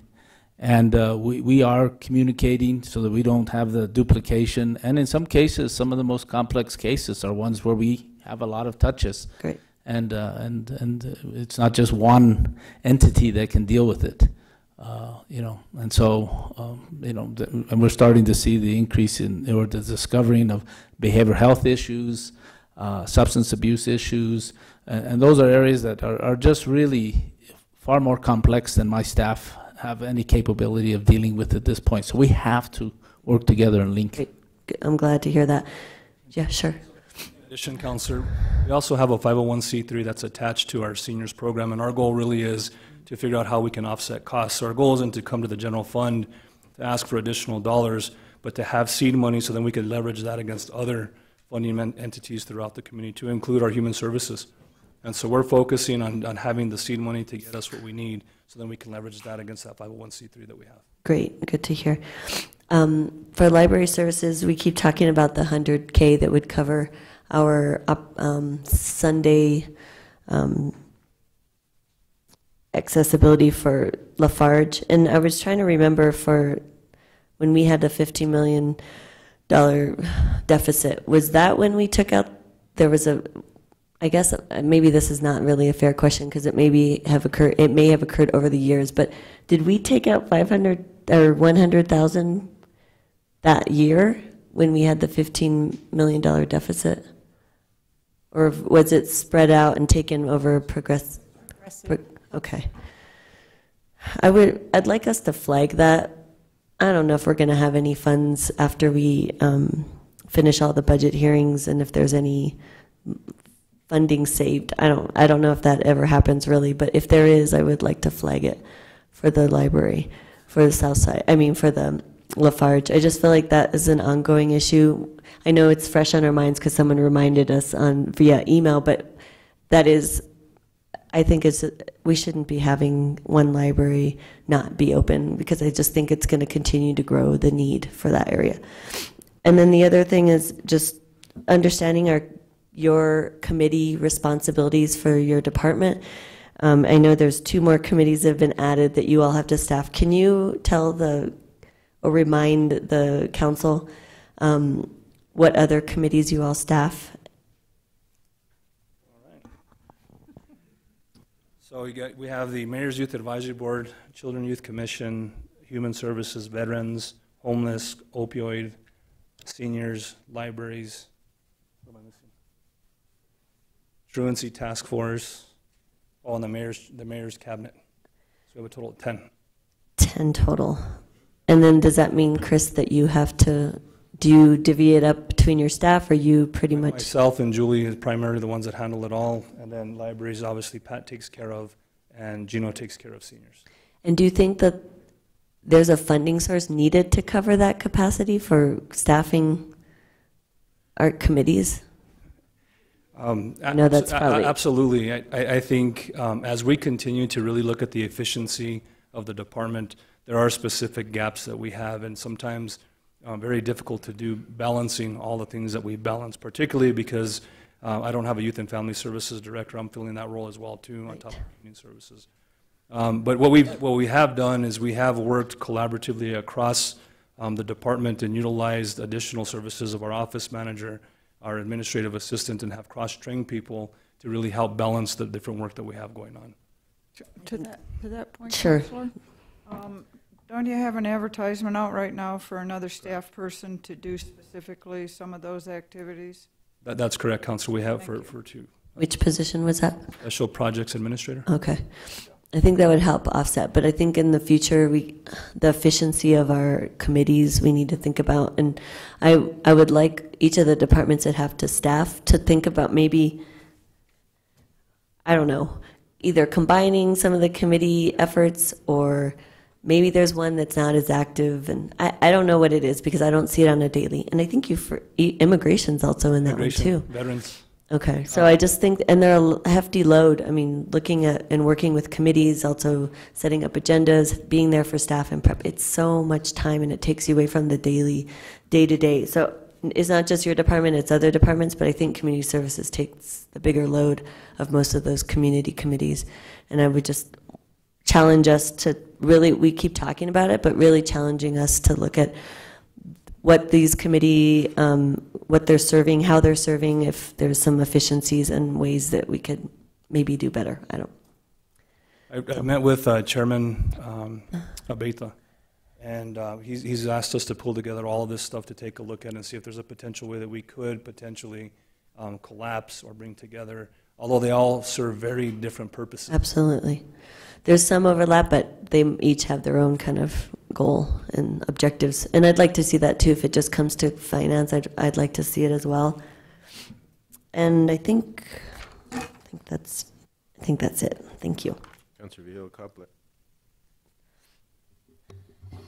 Thank you.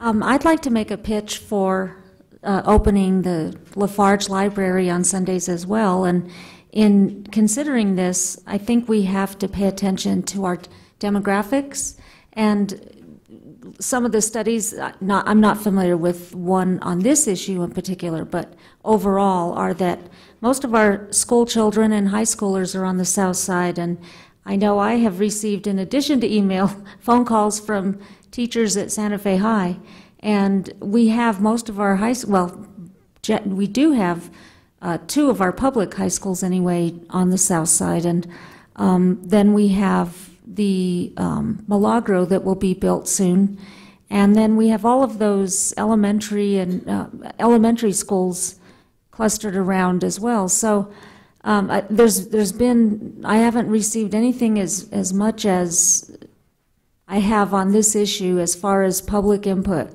and phone calls and emails on this, and probably because I'm in District 4 as well as my colleague over there. I don't know what he's gotten, but the only thing that closely tracks that is the temperature at the Genevieve Chavez swim pools. So I am not on the finance committee, but I think it's probably time we take a look and see if we can service the school children and young adults as much as we can, because we also have to remember that many of them don't have access to computers and need to do their projects and use computers in that library. So it's I think, a small price to pay. Thank you. Thank you, Councillor. Pat, I think this is the same question that Councillor Harris asked. I just want to ask because I think I was looking at the budget book and he's probably looking at OpenGov, but on page 53 of the budget book, Southside Library had $1,064,000 budgeted in 17-18, and the proposed city manager is $899,000. Does that mean a reduction in services of some type, or is that the same answer you gave, Councillor Harris? Are we talking about the same thing? Councillor, it's the same thing. Okay, so it's not a reduction in services or hours or anything else? No. All right. City Manager Litzenberg, I know it's kind of putting you on the spot, but you've heard from everyone up here. Is there room in the budget to fund Lafarge Library for a Sunday opening? Councillor, my understanding is right now what was presented to you is a flat budget. So to find something like that, it will have to be a discussion on where to take money from. Okay, so potentially throughout the next 3 days, we can potentially seek that out. Councillor Harris. Yeah, I just want to add to that. I think, well, you're hearing a lot of voices that are in favor of that, and I think it's time. I would ask Ms. Hodap to be very specific on the costs. $100,000 is and I do the same, it's a round number, but let's be very specific for personnel, utilities, security, anything that's required to open that facility on Sunday afternoon. But if we could have that at the same time, I think it'd be important for then the city manager and the finance department to find out where we can find this money, which I believe is possible. Okay. May I just add something? So we have a cost saving of $243,000 on the budget that we're presenting today. Is there the ability for us to be able to use that $243,000 to be able to augment that funding for the south side? I think that was my question to City Manager Litzenberg, because I think in the overall budget it balances out. So even though you have a $200,000 reduction, I think in the overall picture it's balanced. And I don't know if you want to add to that or. Sorry, Councillor, are you asking if I want to add to that? Chris asked if gulp. Yeah, I'm looking at the overall balanced budget.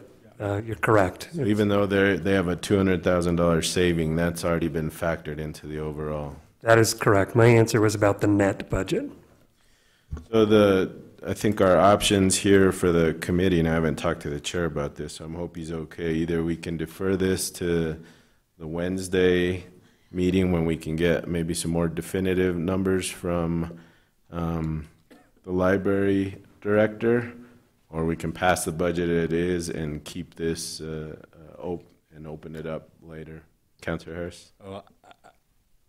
I feel the process is that if we have questions, whether it's community services specific to the library or on to some other department, if there's an open question, we should give staff time to answer it, bring it back for Wednesday's consideration.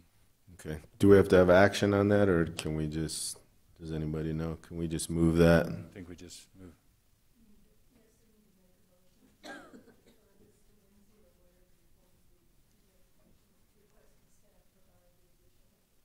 All right. Pat, is Wednesday enough time to get you?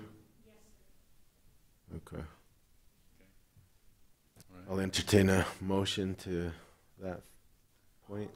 Would you like a motion to postpone approval of this until we have more information, and we'll revisit it on Wednesday? Okay. Second. A motion and a second. Any further discussion? Seeing none, all those in favor signify by saying aye. Aye. Any opposed? Councilor Harris. Thank you. I just had a couple quick questions for Mr. Rinaldi, if I may.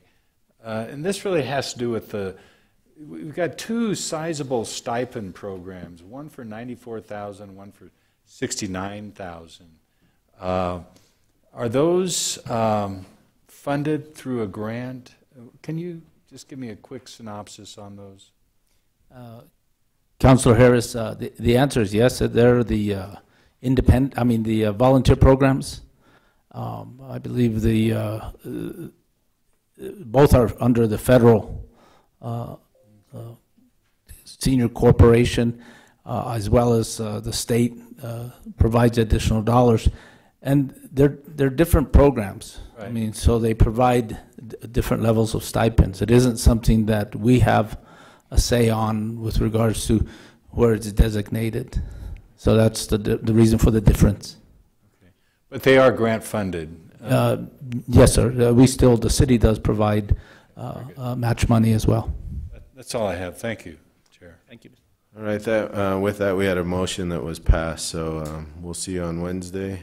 Chris, I don't know if you need to bring everyone back, but at least Pat. Yes, sir. Thank you.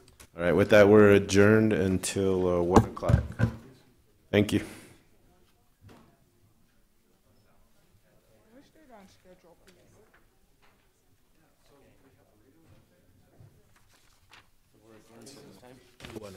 Oh, did you hear what happened in that last? Yeah, I did. The only question.